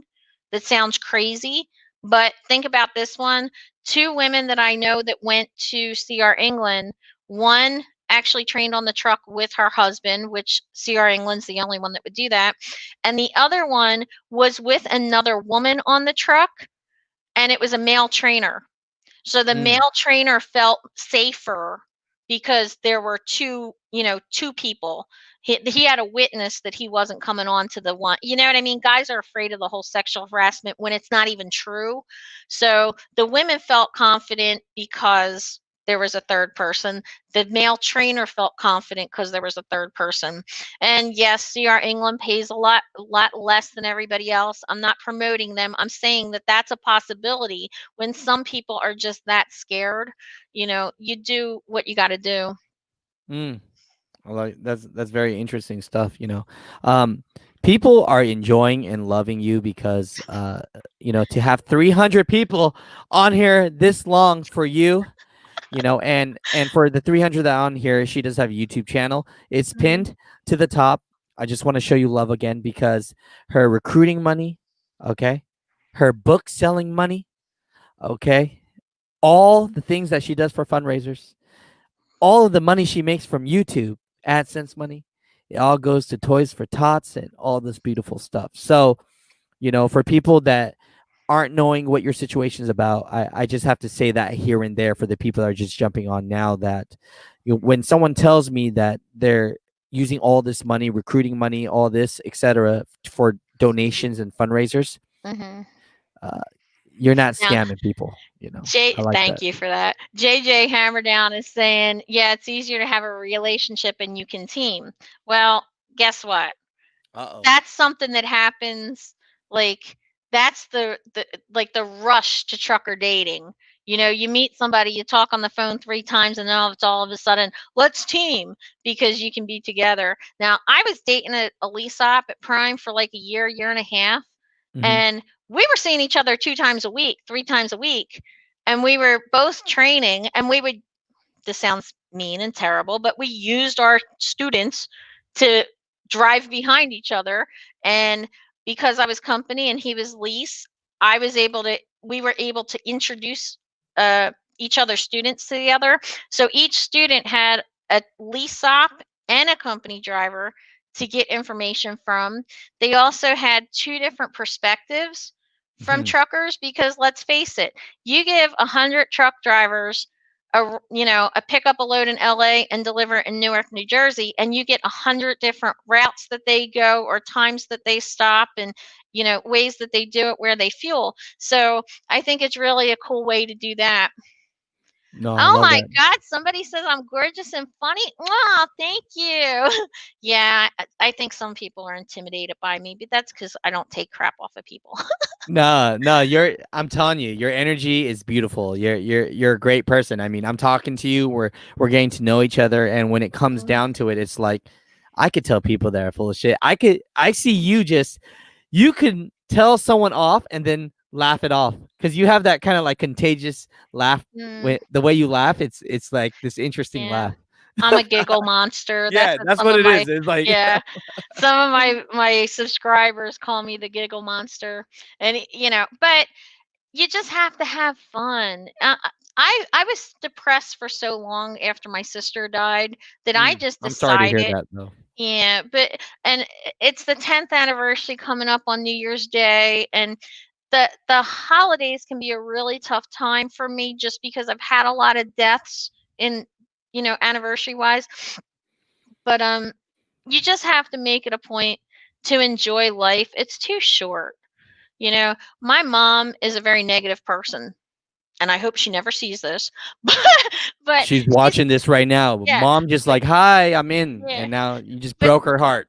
yeah, but she's one of those people that, like, if I said I was going bungee jumping, she'd say, "Oh my God, somebody just died from the thing breaking." If I said I was going parasailing, it's, "Oh, somebody just flew into a billboard and died." And I would say to her, "You know what, Mom? If I'm dying in a tropical paradise doing something that, like, most people don't get to do and Mm. enjoy or go because they have kids or their bills and they just can't, don't feel bad for me. I've done everything in my life that I've I wanted to love that. do." I love And, that. you know, it's just like, I love even that. like the CPAPs might be a negative for Prime. You asked me about negatives. Okay, They talk have it. you get the sleep apnea test. I didn't like it. The first time they told me I was negative, I didn't need it, so I drove for 2 years without it. Then, I had to go get the test done. And they have this doctor who sits here and goes, "Well, as we get older and we gain weight, we're more likely to get sleep apnea." Well, you just call me old and fat. Like, Oh. I could call my mother for free. You charge me $1,500 to freaking insult me? Really? Oh. Wait, so then she goes on and she's like, "This is serious. You could die in your sleep." Honey, I'm a team trainer. I'm a freaking CDL trainer of an 80,000-pound killing machine that could fly down a hill like a missile. Dying Mm. in my sleep in a parked truck? That's like a freaking dream come true. Don't even threaten me with that, because now you're telling me you're going to take that advantage away from me? No. Look at that. And then you giggle after. You're talking all this shit and then you giggle after. Trucker John says, Yeah. "Hey, what's up?" Peep. So, I mean, there's guys in here that are a little thirsty. Mm. I'm sorry. They're a little thirsty. They're shooting their shot. They're saying, "I'll be your huckleberry." I don't know what that means, but that sounds sweet to me. That sounds sweet to me. And look, people are Well, saying they love your energy. New sub. thanks. Yeah, Trucker John, he has a channel. He's new to Prime, so go check him out. As a matter of fact, he did a really cool video that I shared that was promoting women truckers. He did Mm. this tribute to all the different female YouTubers, which I thought was really cool. I was honored to make the cut because he put me in with, like, Honey Badger and some of the really big ones. So I felt honored. Oh no, I love it. I love it. And do you know Honey Badger and them? Yeah, Okay, because if yeah. there's someone you don't know, just let me know. I made friends with everybody, so I want everyone to connect so we I'm can sure all. you did. No, she's very nice, but Shit. I take training very, very seriously. So Mhm. you'll see that I kind of go offline for a long time and then I come back. And if I'm in a hotel or my truck's broken down or I'm home or something, I'll try to record a whole bunch of videos and then spread them out. But I wound up getting eye surgery this year, and it was funny because I wound up having to put all the hotel videos that I previously recorded months prior. I put them back to back, to try to, and people were like, "Do you ever work? You're always in a hotel." Well, I'm in a hotel now, so, but No, I love that. Check this out. This is a good mhm. question right here. You make more money as a team or trainer? um, I would make more money as a team driver, as a company team driver. And that's because of the way I train. This goes back to, I can choose to do anything I want. Right. If I want to run it really hard, yes, I could probably make more money as a team trainer. However, to do that, my student's going to be exhausted. I'm going to be exhausted. They're not going to learn. So why would I do that? I don't need the money like that. Mhm. And when back then maybe, but No. Prime does this thing. The average company team now is making like 1,900, 2,000 a week. I know some that are doing, earlier I was doing like 2,300 a week gross. as a company team driver. But part of that too is, and I have an interview with my friend Jenny that's going to be coming up. She's been driving for 6 months now. Part of that is being proactive. Message your fleet manager and say, hey, we're only getting 3,500 miles this week, but I could drop this load off at the terminal, grab another one before the end of payroll, and we'll wind up with 5,000 or 5,600 or whatever. So my fleet manager gives me a lot of flexibility because he knows that I know how to do that. And that goes back to earning the respect and building that reputation, which is why job hopping doesn't work. So I might want to connect you. Panay Trucker Girl USA. Her and her husband have a great channel. They have over like 70,000 subscribers. Yeah, and they're R&L carriers, right? Yeah. Yeah, And so I watch. They don't know me, but thanks. no. But the reason why is she says girl power. She's saying a lot of positive things about you. So why don't you two hook up and make some videos together? Collab, blow up together. And that'd be cool. cool. Yeah, that was something that I really respected.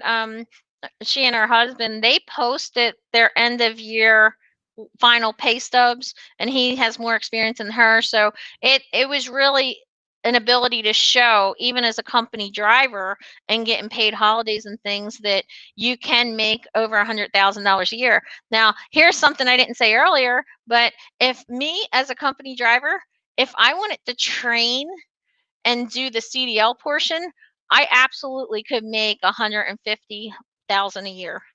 And people don't believe that, but it has to do with Prime has certain bonuses. Like if you're doing a CDL training, if your student passes everything the first try, you get like an $850 bonus, and the student gets $250. So some of these trainers will take 3, 4, 5 people a week.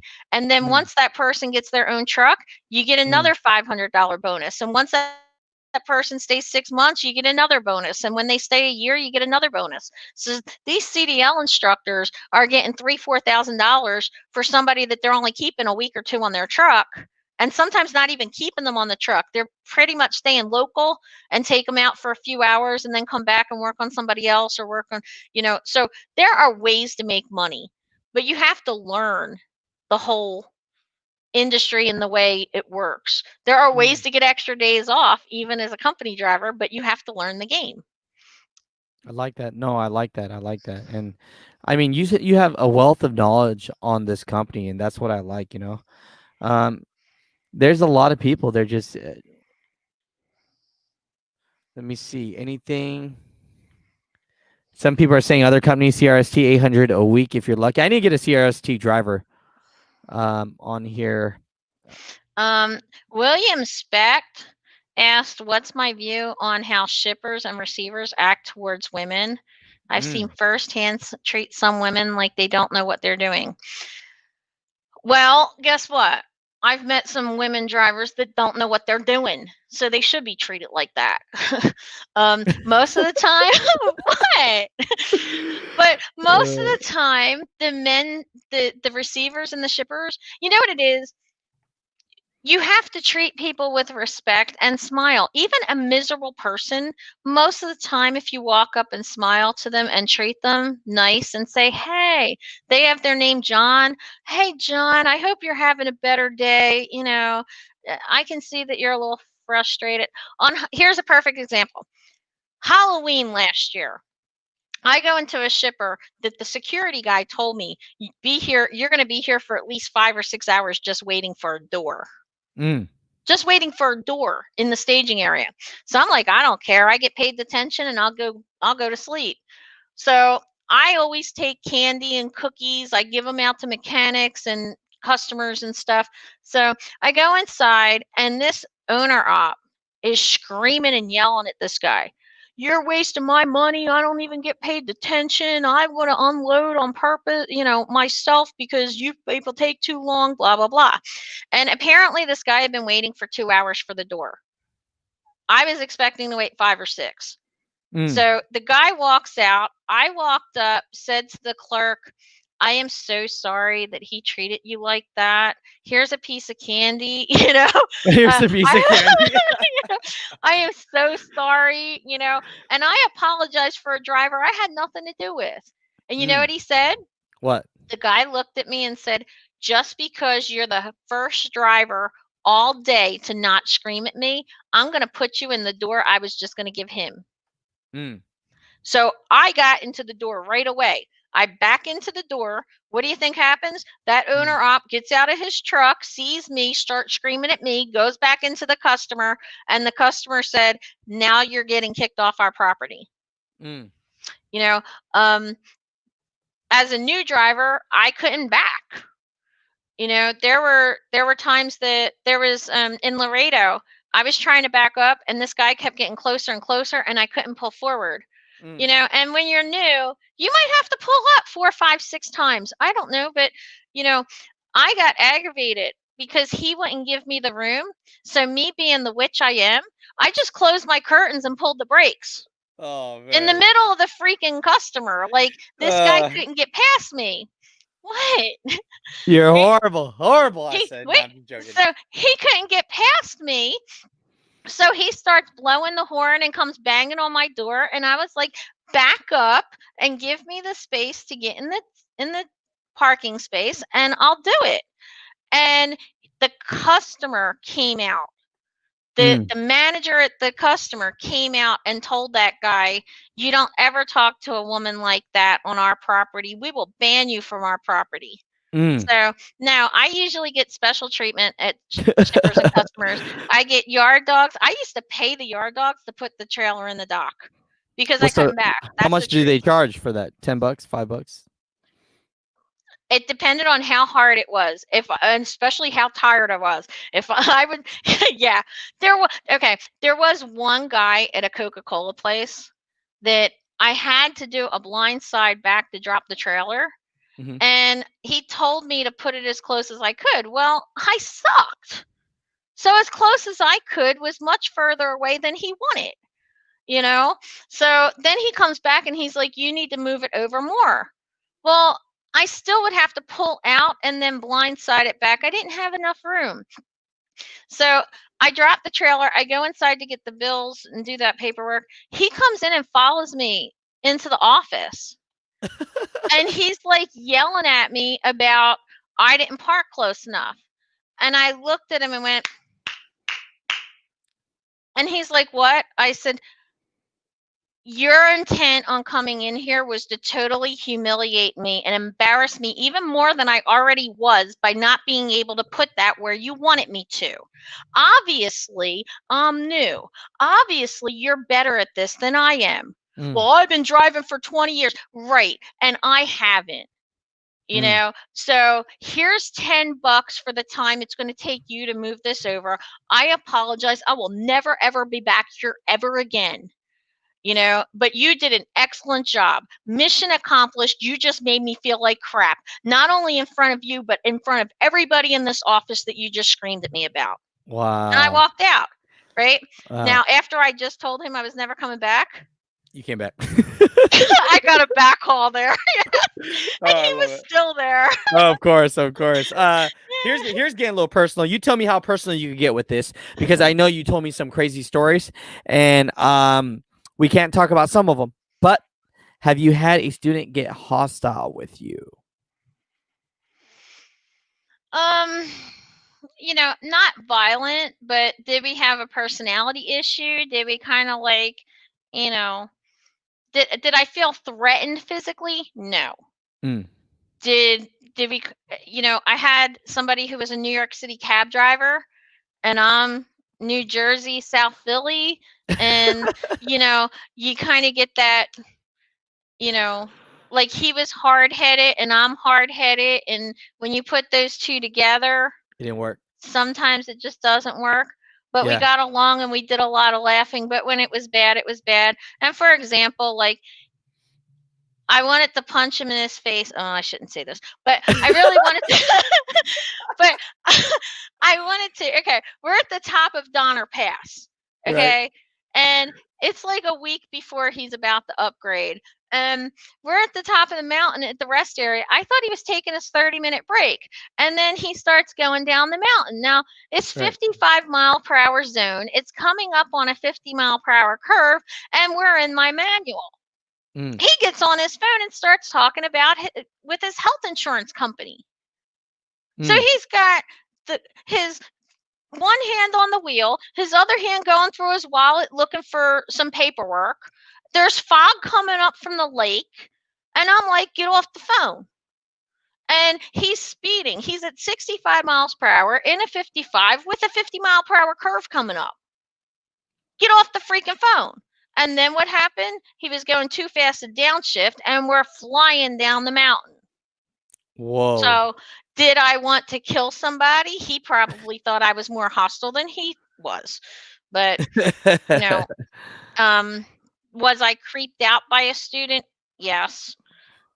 Was I scared because of a student's driving that was really bad? Yes. I can imagine. There was one that I was asleep and I was so exhausted I couldn't wake up. They're probably watching this right now, so keep on going. I don't care. But the driver was going down the hill, and I knew it was going too fast. And I actually woke up. I didn't have the strength to tell this driver to slow down. And I said to myself, I'm going to die tonight. And then I rolled over and I went back to sleep because I figured, well, it's better not to see it coming. Oh, no. That is so scary. Yes. Yes. As a trainer, you deserve way more money. I couldn't do it because I could barely drive now after 10 years. So I don't know how I get it. I get the process, but I couldn't sleep. That's so scary. And I try to be really, really nice to my students. Like, I gave one a GPS. I gave 3 of them headsets, CBs. I mean, I've given them cash as bonuses saying thank you, and I don't have to. When we sit down to restaurants, and I choose to sit down at a restaurant, and we sit there and discuss things while we're eating that maybe we need to work on or something like that, or further explain things, because it is hard to train. When they're driving, especially in the beginning, they're so nervous that they're not listening to you. They can't retain. And then by the time I'm driving and they're sitting next to me listening, they're not learning because now they're exhausted. So I kind of got to figure out a balance. And so I make it a point to pay for our sit-down meals, which it's not my job. I don't have to do that. But,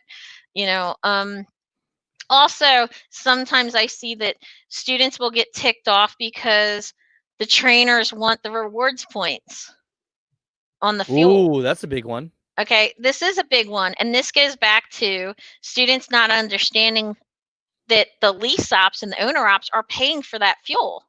Right. So they're paying that $500 and they're getting that $4 credit and, a fuel, the shower credit. Now, as a company driver, I just let them fuel when they're fueling, and I get the rewards when I'm fueling. And then that way, by the time they get off of my truck, if they have enough points to go and buy their Atlas and GPS and headsets or whatever it is they want for their truck, then awesome. Some of them will just use their points for food out on the road. So no, I love it. Some people are asking and begging if you could train them. That's what we got here. Thank you. I appreciate that. I get asked that all the time, several times a week. The problem is that training really is very long at Prime, and I think some people really need that and others don't. But I can only do 2 or 3 people a year. And then for my own sanity, I want time in between. So she's saying no to you guys. She's saying no to you guys. I'm not saying no. Mr. Thank you for the super chat. Says, I got hostile with my first trainer. He kept treating me like an assistant rather than a student and expecting me to know everything already. When he yelled at me, I was definitely about to fight him, and I backed off immediately. I'm telling you, it is tough. It can be tough. And that's something else about lease ops versus company drivers, like the owner ops, the independent contractors versus company drivers when it comes to training. Now, Million Mile Man, I know one of his students that he trained, and she told me he was amazing. That he was amazing trainer. So props to him. Oh, But that's what's up. you know, if the student has an accident or damages the truck in some way, that lease op is responsible. You know, in a manual, especially, you're stalling the truck, you're grinding the gears. And I had a woman, it was my very first student. She stalled the truck in downtown Dallas, bad traffic, like 5 o'clock in the afternoon, and she broke down crying. And I'm like, why are you crying? Just put the hazards on, start the truck up, take a deep breath, and let's go. And she was like, because I'm embarrassed. Everybody around, you know, is looking at me. I was like, they don't know what the hell's going on. For all you know, they know the transmission just blew up. An accident occurred in front of you. People assume that truck drivers are experienced. They don't think we're students out here. So there is no humiliation. Just take a deep breath. And she's like, well, did this ever happen to you? Yes. That's why I know what to do. You know, I mean, and I think that's something that comes with experienced drivers. I got lost in downtown Atlanta. What did I do? Pulled the brakes, waved people around me, had my hazards on, and figured out where the hell I was. You know, you have to get past that. So this one woman, like, really overheated my clutch. So all this red lights and everything come on, and she's like, I ruined your truck. I ruined your truck. I'm like, I don't care. It's not mine. Prime will give me a brand new truck. Go ahead, ruin it, because I've already got 250,000 miles on this one. Go ahead. I love it. I love it. No, but that's the right mindset to have, because I train with the worst person in the world, and I hope he's watching. It's my uncle. And my uncle stressed me out so bad that right in front of our agency in Rhode Island is a pole. And the first right turn I took, because I could not focus, he was like, wider turn. Why are you taking a wide turn? I'm like, you just told me to take a wide turn. Stop taking a wide turn. Okay, I won't take a wide turn. Take a wider turn. I'm like, I'm going to die here, right? I'm like blowing up. At that point, I made a sharp right. Next thing you know, the pole comes down, you know, and I got so stressed out. And I think with experience, you learn, don't let anyone pressure you. Do not ever let, and I'm not a trainer. I'm just, you do not let people pressure you, man. Getting over embarrassment, you know what I mean? Yeah. But see, it's kind of the alpha personality, you Okay. know, and that's the alpha people are the ones that do better in trucking in general, I think. You know, there are people that might not have that, and they're more submissive, and they probably make really good B seats, you know, as a co-driver, but maybe not necessarily if you can't make a decision. So when you have people like me and that alpha, and you always have to be in control, you know, it says you're going to be a great driver, but it also says you're going to have a problem being on the trainer's truck. And here's an example, right? My permit trainer, my CDL instructor, said to me, there's a bridge that I take all my students over the first week on the truck, and it's a make or break bridge as a trucker. So if you can drive this bridge, you'll be fine. I said, okay, where the hell is this bridge? Right? And he says, the name's George Washington. I said, screw you, I'm not going. And he said, what? I said, I'm not going. And he says, I make all my students do it. I said, your last student was 23 years old from California. She didn't know the GW. I do. I'll park that damn truck right on the GW bridge and walk back to Jersey, and my brother will come pick me up, because I don't go across that with my car. Right? So he tells me, no, we're going to do it. Yeah, okay, whatever. So we get up to Connecticut. We're on our way back. He has the GPS going across 95. Now, I've been driving a truck for 4 days. I have my permit. 4 days I've been driving a truck, right? And I'm sitting here going like this, right? And I get up to the Tappan Zee, and I put my blinker on, and I turn over to the Tappan Zee. And he starts yelling, where the hell are you going? I'm like, that way. He says, no. I said, that's safer. I know that way. I'm going that way. He says, the GPS says to go there. So what's he do? He calls up his friend who's also a trainer. And he's telling, oh, I got this damn student who's not listening. Would you believe I told her to go over the GW and she just goes off where she wants? She's not even following my GPS. So the guy gets on the speaker and says, I have something to tell you. If he kicks you off the truck, you come train with me, because you just proved two things. Number one, never rely on the GPS. And number two, always do what's safe for you. You're exactly the kind of student I want. I was love like, that. woohoo! I love that, because that can get scary. Quick question: is Michael Hawkins, also known as the Hawkins, still at Prime Trailer? Do you know him? Do you know who that might be? I have no idea who that is, but it sounds like some scary kind of thing that should have, I don't know. I have no idea. We got someone that's 30 years plus at Prime. You know, just shout out to you, YouTube email. I got 30 years plus Prime. Well, I think that's something that should be mentioned. Prime has hallways and hallways and hallways full of plaques of people that have been there 10 years, 15 years, 20 years, 30 years, that have 1,000,000 miles, 3 million miles. Like, they just, people assume we're a starter company and that people don't go anywhere. We actually have like a 16% rehire rate, where people who left Prime come back. On a weekly basis, 16% are rehires. And I think the turnover rate is like 35%, which for a mega that's training is amazing.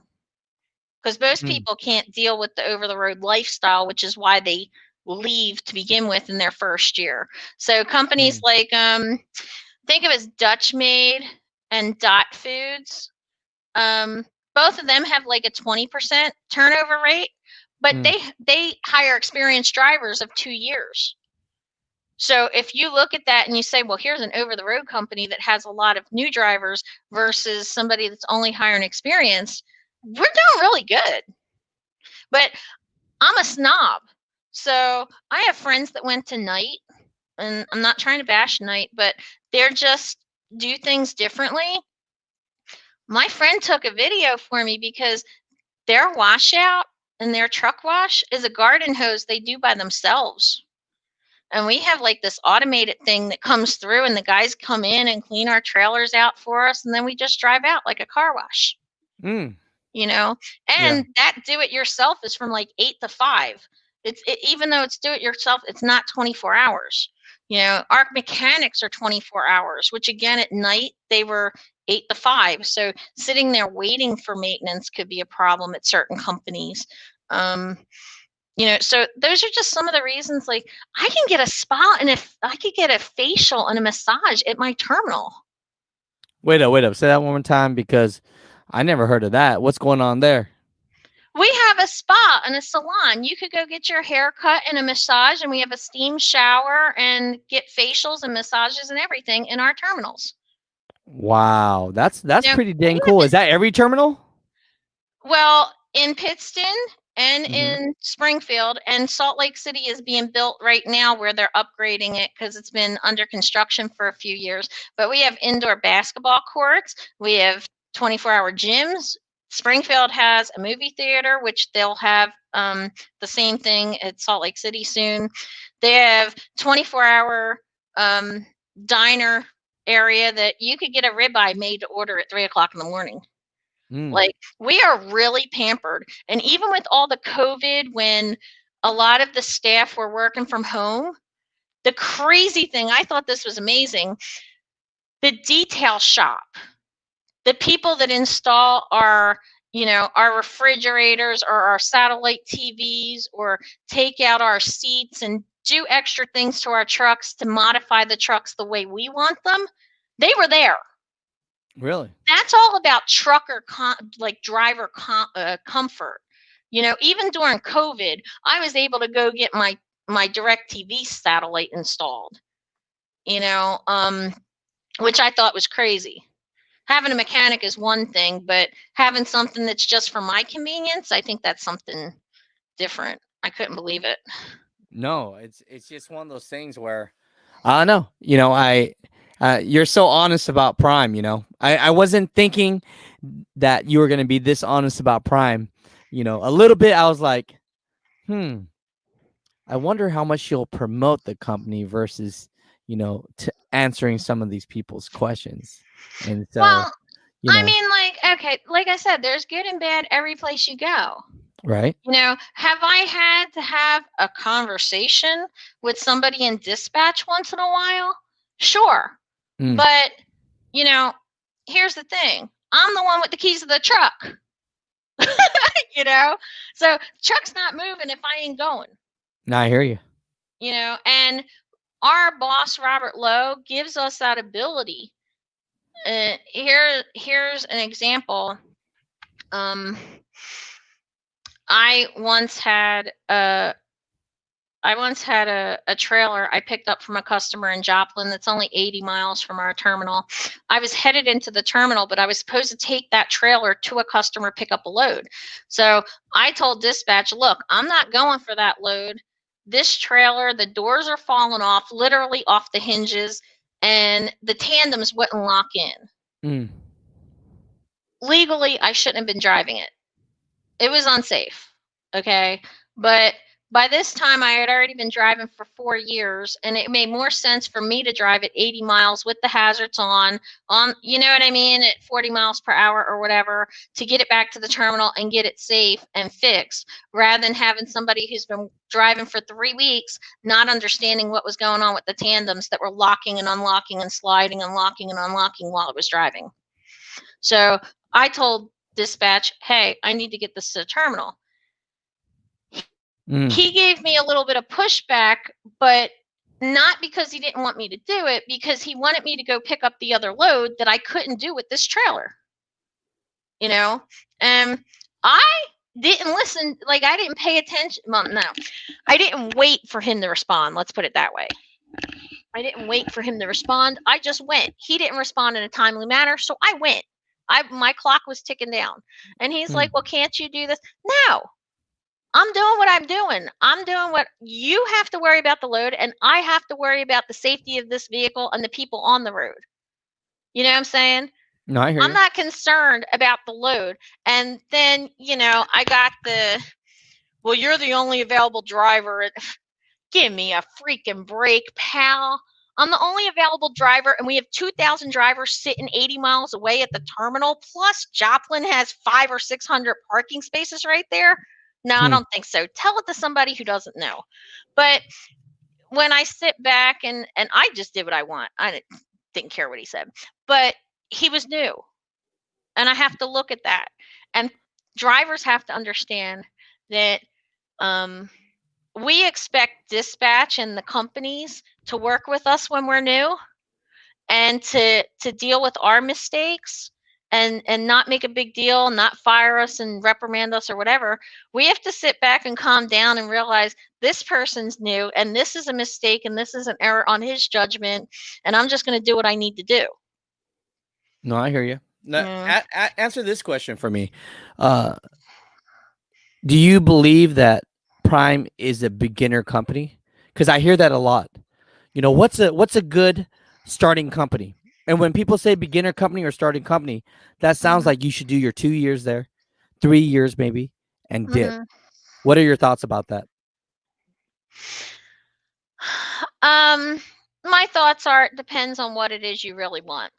Okay. A lot of people that come in and think that are people who are really wanting a local job. So they come in, they work the year for their contract, get their CDL, and they go home. Okay. That was my intention when I got here, but I just found out that the company is so good and I'm treated so well. I didn't even know my fleet manager was actually my supervisor and my boss, because he doesn't act like that. He doesn't act like a boss. And I tease him and call him Greedy One Kenobi, but I actually had to ask him. And think about this, right? There was one time, people assume if you're a company driver, you're micromanaged and they're always calling you and stuff. I called him one time And he's like, and I never call, like, we don't talk on the phone very much. So I called him up and he's like, "Hey, what's the problem? What's going on? You got an issue?" And I was like, "No, I just missed you." Oh my And Jesus. he's like, "What?" I'm like, "We haven't talked in like 8 or 9 weeks." I'm like, "How's your son? Did he win the basketball tournament? How's your wife doing after a car accident?" And it's like, you know, I never was in a job where I missed my boss. Interesting. No, So now what does the that the company's say? big now. You tell me Mhm. this. Is this just your experience that you got lucky enough to just get a good fleet manager? Uh, No. or would you really say that at management level they really are trying their best? At management level, they really are trying their best, and I really do feel that on most topics and most things they are, uh, they are listening. There are Mhm. certain things that they're never gonna give on. For example, the speeding. They're Right. never gonna back down on the 65 miles per hour. So if that's this huge deal to you and you're not gonna be happy, then you're not gonna be happy at Prime. They're never gonna let you go more than 65.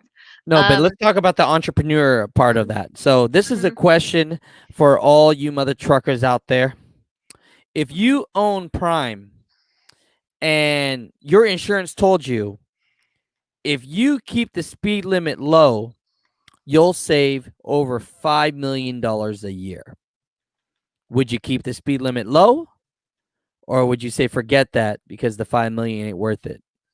And so sometimes I think on an entrepreneur level, people would understand that. But on a company as a driver, sometimes it sucks because, you getting paid by mile, you want to go faster, you want to get things done and get paid more. So I kind of get, both parts when it comes to that. So think about that for a second, because I like to think about why people react the way they do and why they do things the way they do. And I Mhm. guarantee you, they're saving millions of dollars on insurance because they got a speed cap. Well, What is it's not the the insurance. We're self-insured.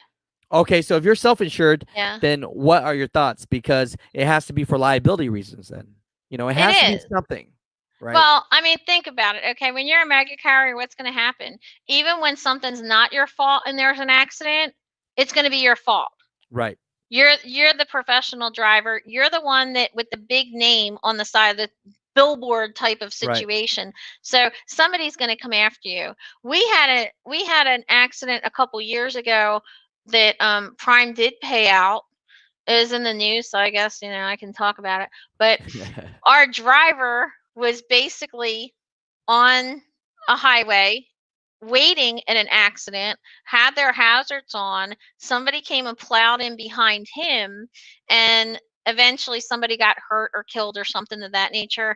And Prime was held liable and sued because that particular person was like, they went off duty while they were sitting there or something like that, or they were past their 14, they were in violation or something. So even though he didn't cause the accident, just being uh, not legal at that time. Mm. So you're going to wind up with anything that any these companies do is all about lawsuits. As soon as a company comes out and makes a policy, it's because somebody filed a lawsuit somewhere. And I'm trying to find out who it is, but somebody here just said that they failed their test today. Did they? And I don't see who it was. I Check it out. missed Maybe it. give some words of encouragement. Just trucking in Here the house. He says here mine needs a yes. beer, so I might grab a beer at one point. But I appreciate you. If you I've guys been don't talking know, a long time. no, it's good. If you don't know, just trucking. That's a big YouTuber right there. A big Yeah. YouTube channel, and he don't care about me. He's not watching me. He wants to know what you have to say.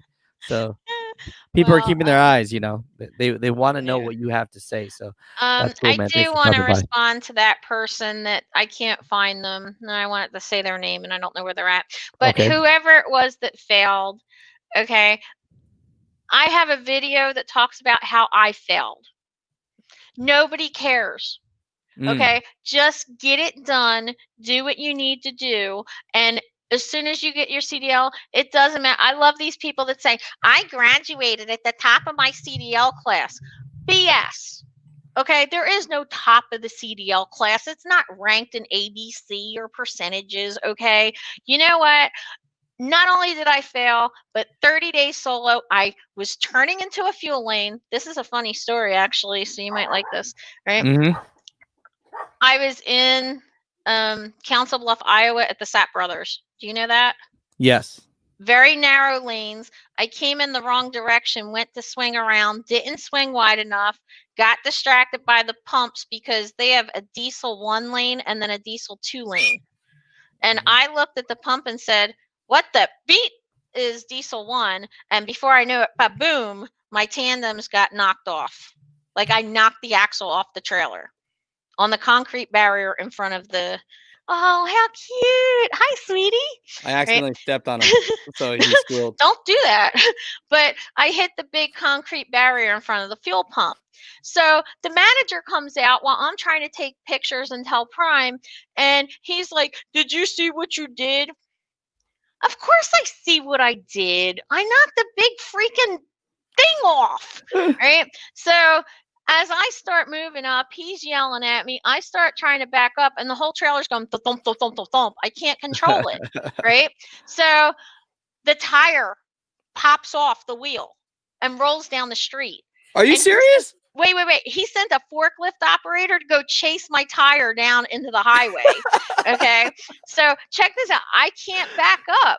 So I'm going backwards, trying to like parallel park next to the blue beacon. And all these guys, this is the only time that I can say men got out and made fun of me. They all start walking around the truck and they're pointing and laughing, and I couldn't see, and I'm on an angle going thump, thump, thump. So I get out of the truck and I'm like, what the hell's the matter with you people? Obviously, I can't go straight going forward. So why would you trust your lives to me going backwards when I can't control the damn trailer with no tires or axle? Oh, I love it. Right? So I'm crying hysterically. I talk to road assist. I talk to safety. And, you assume you're getting fired. And that's something else. You're not getting fired if you have an accident. They take a lot of things into consideration. They give you second chances. Worst case scenario, they'll put you back into training. But, I just thought it was the end of the world. So I'm crying hysterically. Oh, I'm getting fired. And the guy at Road Assist is like, did you run anybody over? Is there anybody on the way to the hospital? Is anybody dead? I'm like, no. He says, did you run over the fuel pump with 300,000 gallons of fuel shooting all over that's going to cost us millions of dollars? I'm like, no. He said, then what are you crying about? Man, I love that. I love that. Yeah, I'm like, because I'm going to lose my job. He says, no, you're not. He says, this is why I have a job. This is why we have a trailer rebuild department. He said, you even ruined a bad trailer it wasn't a bad trailer, but it was one of our really old trailers. Right. So he was like, that was going to come out of circulation this year anyway. I'll bring it back. Oh, you could sue them.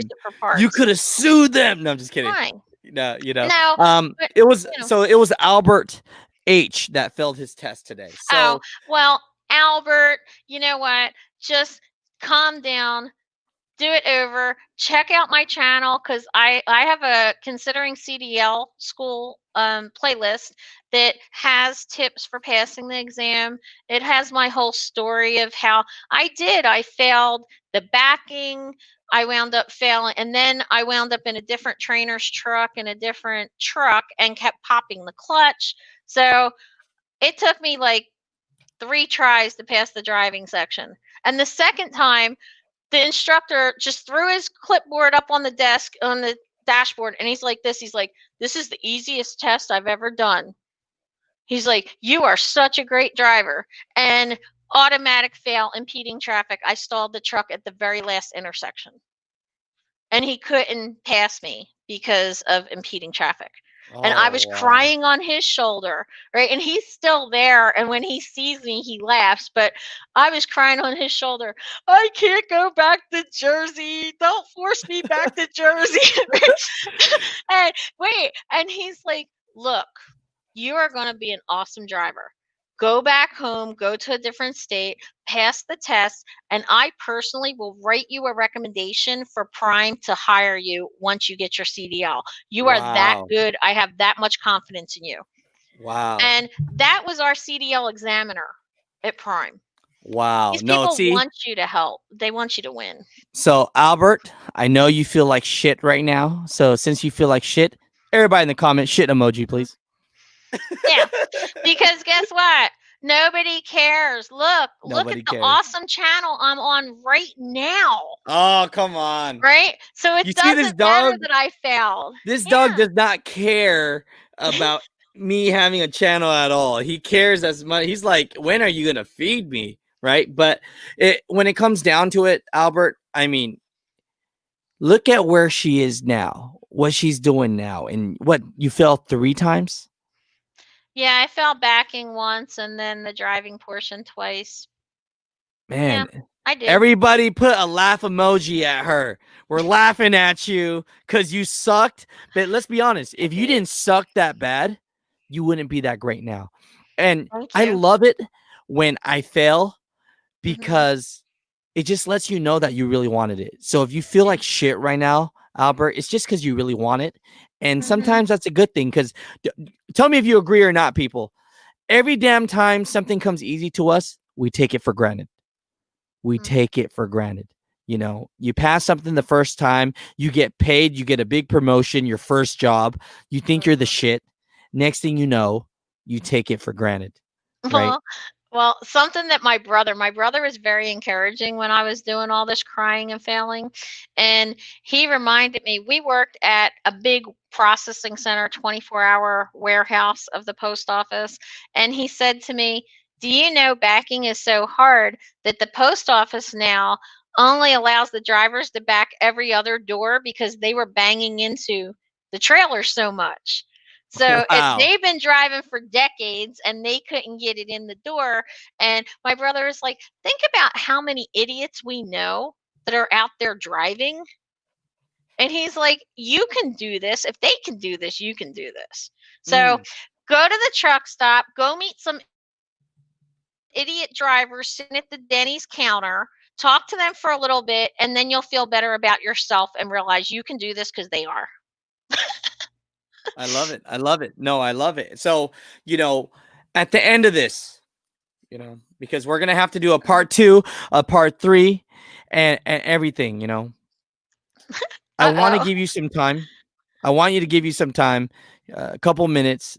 Me and Buppy will not be in this, but Okay. tell people what you really want to tell people about yourself, about working at Prime, just about encouragement, negativity, anything that you want to tell people, and I'll just give you the floor. Oh my So, gosh. Well, I've been talking for 3 hours now.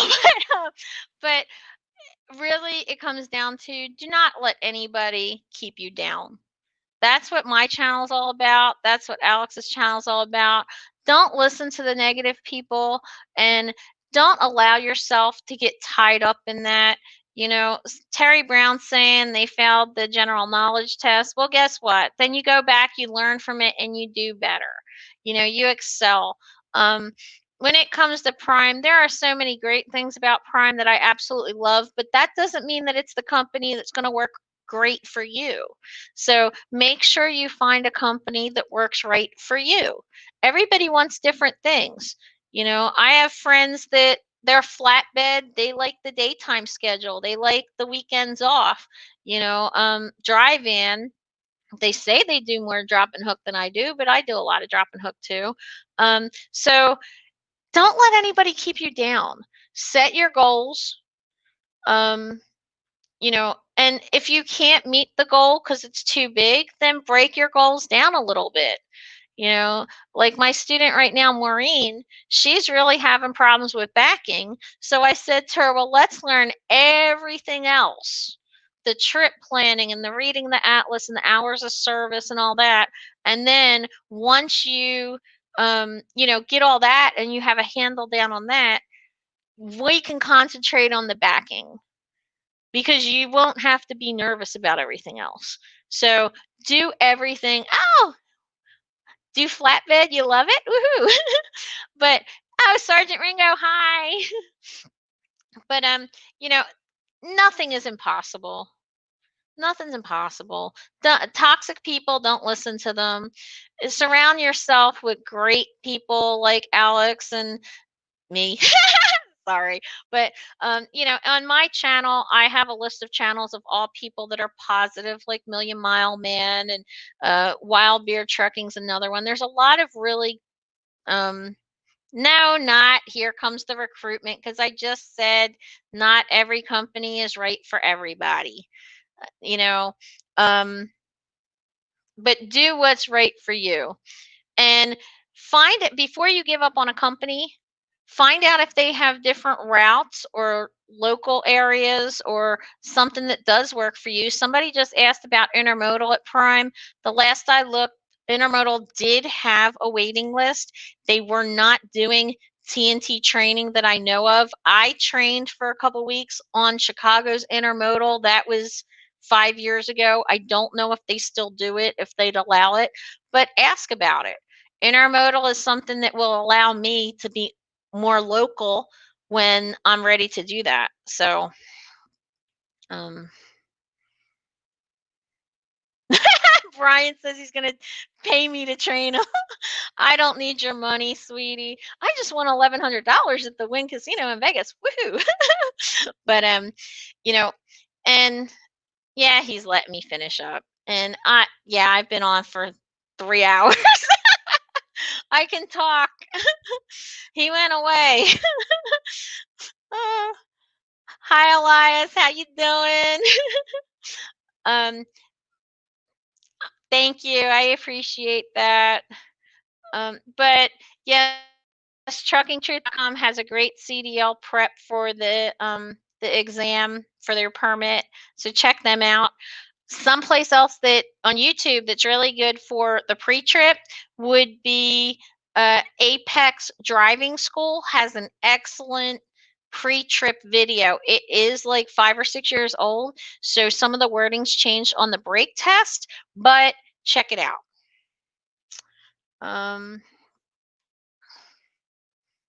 And if anybody needs help, I'm always here. Message me, email me, whatever. I give my phone number out to everybody. And I don't know, where are you, Alex? Are you coming back?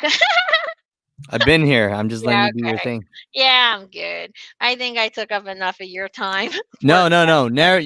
Here's the thing. Yeah, you're never gonna take up enough of my time because I always want my guests to, at the end of the day, say everything. And there's a lot to say about Prime. And there's a lot of people, like they say, they are cult following Prime. They are getting money from Prime. They are making money with Prime. There's Mm, all these things. But mhm, after listening to your story, mm, and after you telling me that you donate all your recruiting money to Toys for Tots and things like that, mhm. I truly feel like I wanted to give you as much time as you wanted because there's not a Awesome. lot of transparency with mega carriers, Yeah. because let's be Well, honest, at the end of the day, every damn person that becomes a new driver mhm, works for a company and starts thinking, hey, maybe I should make trucking YouTube videos. And then they say how much they love their company to death mhm, until their company doesn't love them back. And mhm. next thing you know, they're saying how much they hate the company. And And they're so, someplace else getting and recruiting money from someplace else, and 3 months later, they're someplace else. Yeah. in some place. So Yeah. I like when someone is where they are. You're not talking about Prime, Yeah. and you're not working there. So I really enjoy this conversation, and I learned a lot today as well. So all you mother truckers out there, if you get the opportunity, let me jump on my phone real quick to share it back. But let me just show your YouTube channel just one more time. If you guys don't know, she's donating all the money she's making from recruiting. She's donating all the money that she makes from YouTube. And she's donating all the money that she makes from her book publishing. And she's doing it for Toys for Tots. Anything else with the fundraisers that you'd like people to know? Then normally I do Meals on Wheels, but I was gonna do Toys for Tots for the, you know, the Christmas season. But that's Okay. cool. But No, that's somebody good. just did ask about, is it better to go to a company sponsored program or a local CDL school? And could I just comment real fast on that? Of course you can. Okay. My problem with CDL schools is that they want your money, and they could, and companies have the right to put extra limits in addition to the DOT regulations. So like we see this on Trucking Truth all the time, where somebody will say, well, I have a felony and I have a DUI, and the trucking school, the CDL school, took my $7,000 and now I can't get hired anyplace. Or maybe they couldn't pass the physical at the company that can have more restrictions. I see this a lot when it comes to like depression medications, um, sleep medications. The companies may not allow those particular prescriptions, even though they're prescriptions, and the trucking school will just take your money and they don't care. And some of them will charge you extra for extra time. If you go to a a mega carrier or a sponsored school, you're you're going to wind up knowing if you're hireable before you even go into the school. So why waste the money if it's going to, a lot of times you get somebody that might have two DUIs. It could take them 3-4 months to find somebody that's willing to accept them. And then they turn around and say, well, now your CDL is stale. So now you have to do schooling all over again. And now you're signing a contract with that company anyway. So Mm. I just, I really have a problem with stuff like that. And I see it all the time. And it's like, there's nothing I can do to fix it now. Before I would have told you, wait a year for that accident to come off your license, or wait this amount of time for the DUI to clear up, or whatever it is. And the trucking schools just seem to want your money. And, Mm. you know, even my current student and I, we did a video comparing the difference, because she went to a local CDL school. Something else that I find was really interesting, this local CDL school seemed to yell at people a lot. Like, Really? yes, like I've had students that they'd get on my truck and then they'd mess up, and when they'd mess up, they'd like cower like a dog that was abused. Like I'm supposed to like take a shoe and hit them or something. And Wow. I'm like, what is that about? Oh, well, they would yell at me. Wait a minute, you paid them $7,000 and they were yelling at you? You know, that ain't happening with me. That's great. Hey, that is some I craziness, I'd be hitting them with my check for the $7,000. Oh no. But overall it's definitely been a pleasure, because Yeah. I really like this. This is something I enjoy. I just love talking to people, and hopefully you guys get some value from this. And what I'll try to do as well is I'll make highlights videos and try to make them like 5 to 10 minutes long, and so that people could get the information that they need from this live video that we're doing. And I think that what's great about trucking is there's so many people that are driving on the road right now. They're getting sleepy as hell, and they're hearing your voice, they're hearing you giggle, they're hearing your energy, and you're keeping people awake. You're keeping their brain going, and they're learning too. So if you guys love the energy, if you guys think that she's great, put the unicorn emoji, people, and we'll be good to go at the end. I think this was a great live, and we Thanks. will do it again. Let me know too if you do something special for charitable events, things like that. I love to be a part of those things. I know sometimes it's not the biggest thing, and people don't want to jump onto things like that because you rather learn, sometimes than these other things. But hey, whatever we can do. Look at this. We're getting some unicorns, Yeah. unicorns, unicorns. Somebody just said he's at Prime, and it's not true what I said, that he has a DUI and multiple felonies and was in prison. I'm still at Prime. I actually own my truck now. I'm working on getting my own authority, which is awesome. But not all companies are going to do that. And a lot of them have a no DUI in a lifetime. I didn't say it was Prime specific. And Mm. even if you call up a Prime recruiter, they tell you that the felony has to be 10 years from the date that you finished the the term, the conviction, the sentence, not the conviction, but the actual end of the sentence. So that's what I've been told by recruiting. Okay. I didn't say that you couldn't get hired at Prime or any place else. I'm saying that it might be a struggle to get hired at certain places. Certain places, every company can make whatever policy they want. So they might say one felon, like one DUI in a lifetime. Or the felony might make a difference, whether it was drugs or whether it was theft or whatever. You know, oh, go ahead. I'm sorry. No, you're good. You're good. While you're doing that, people are just doing some unicorn emojis, just saying that they love you and, they appreciate the all great information. So, we'll Well, be back tomorrow with the video as you guys are here. Maybe you guys can help me figure out a way because, I got a couple of these Blue Parrot headsets Blue Parrot gave me, and I got to find out how to give them away. I don't know who to give them away to.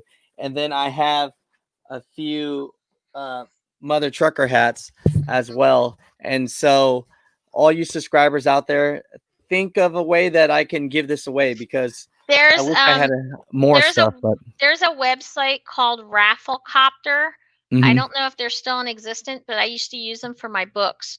So what would happen is, like, if you put a message or something and you tell people to go share on their Facebook page or share on their social media, it will enter them into a contest for you, and then it will randomly draw the winners. Okay, no, great. Based on their entries. Because my goal, and I'm telling you, my goal is to get as much free stuff for you mother truckers as possible. So I'm trying my best to build our subscribers because I don't want to say corporations want to use me, but they could use me all they want and give me all these free Blue Parrot headsets and what free GPSs and all that. Cause all I want to do is give them to y'all. So, that's the whole strategy, but no, thank you so much. Awesome. I know you switched around your schedule. I know you did all these things so that you could be on this live today. So hopefully you felt that it was worth that. Oh my gosh, all these wonderful people and you, of course it's worth it. And I hope to meet you someday. And I hope to see all of you guys out there trucking along. Bye, sweetie. I love it. I love it. So you stay on for 5 seconds while we end this show. And I appreciate all you mother truckers so much. I appreciate the support and showing our guests today some love. So peace out to y'all. We'll see you guys tomorrow. What's up, mother truckers? You are now watching the Asian Mai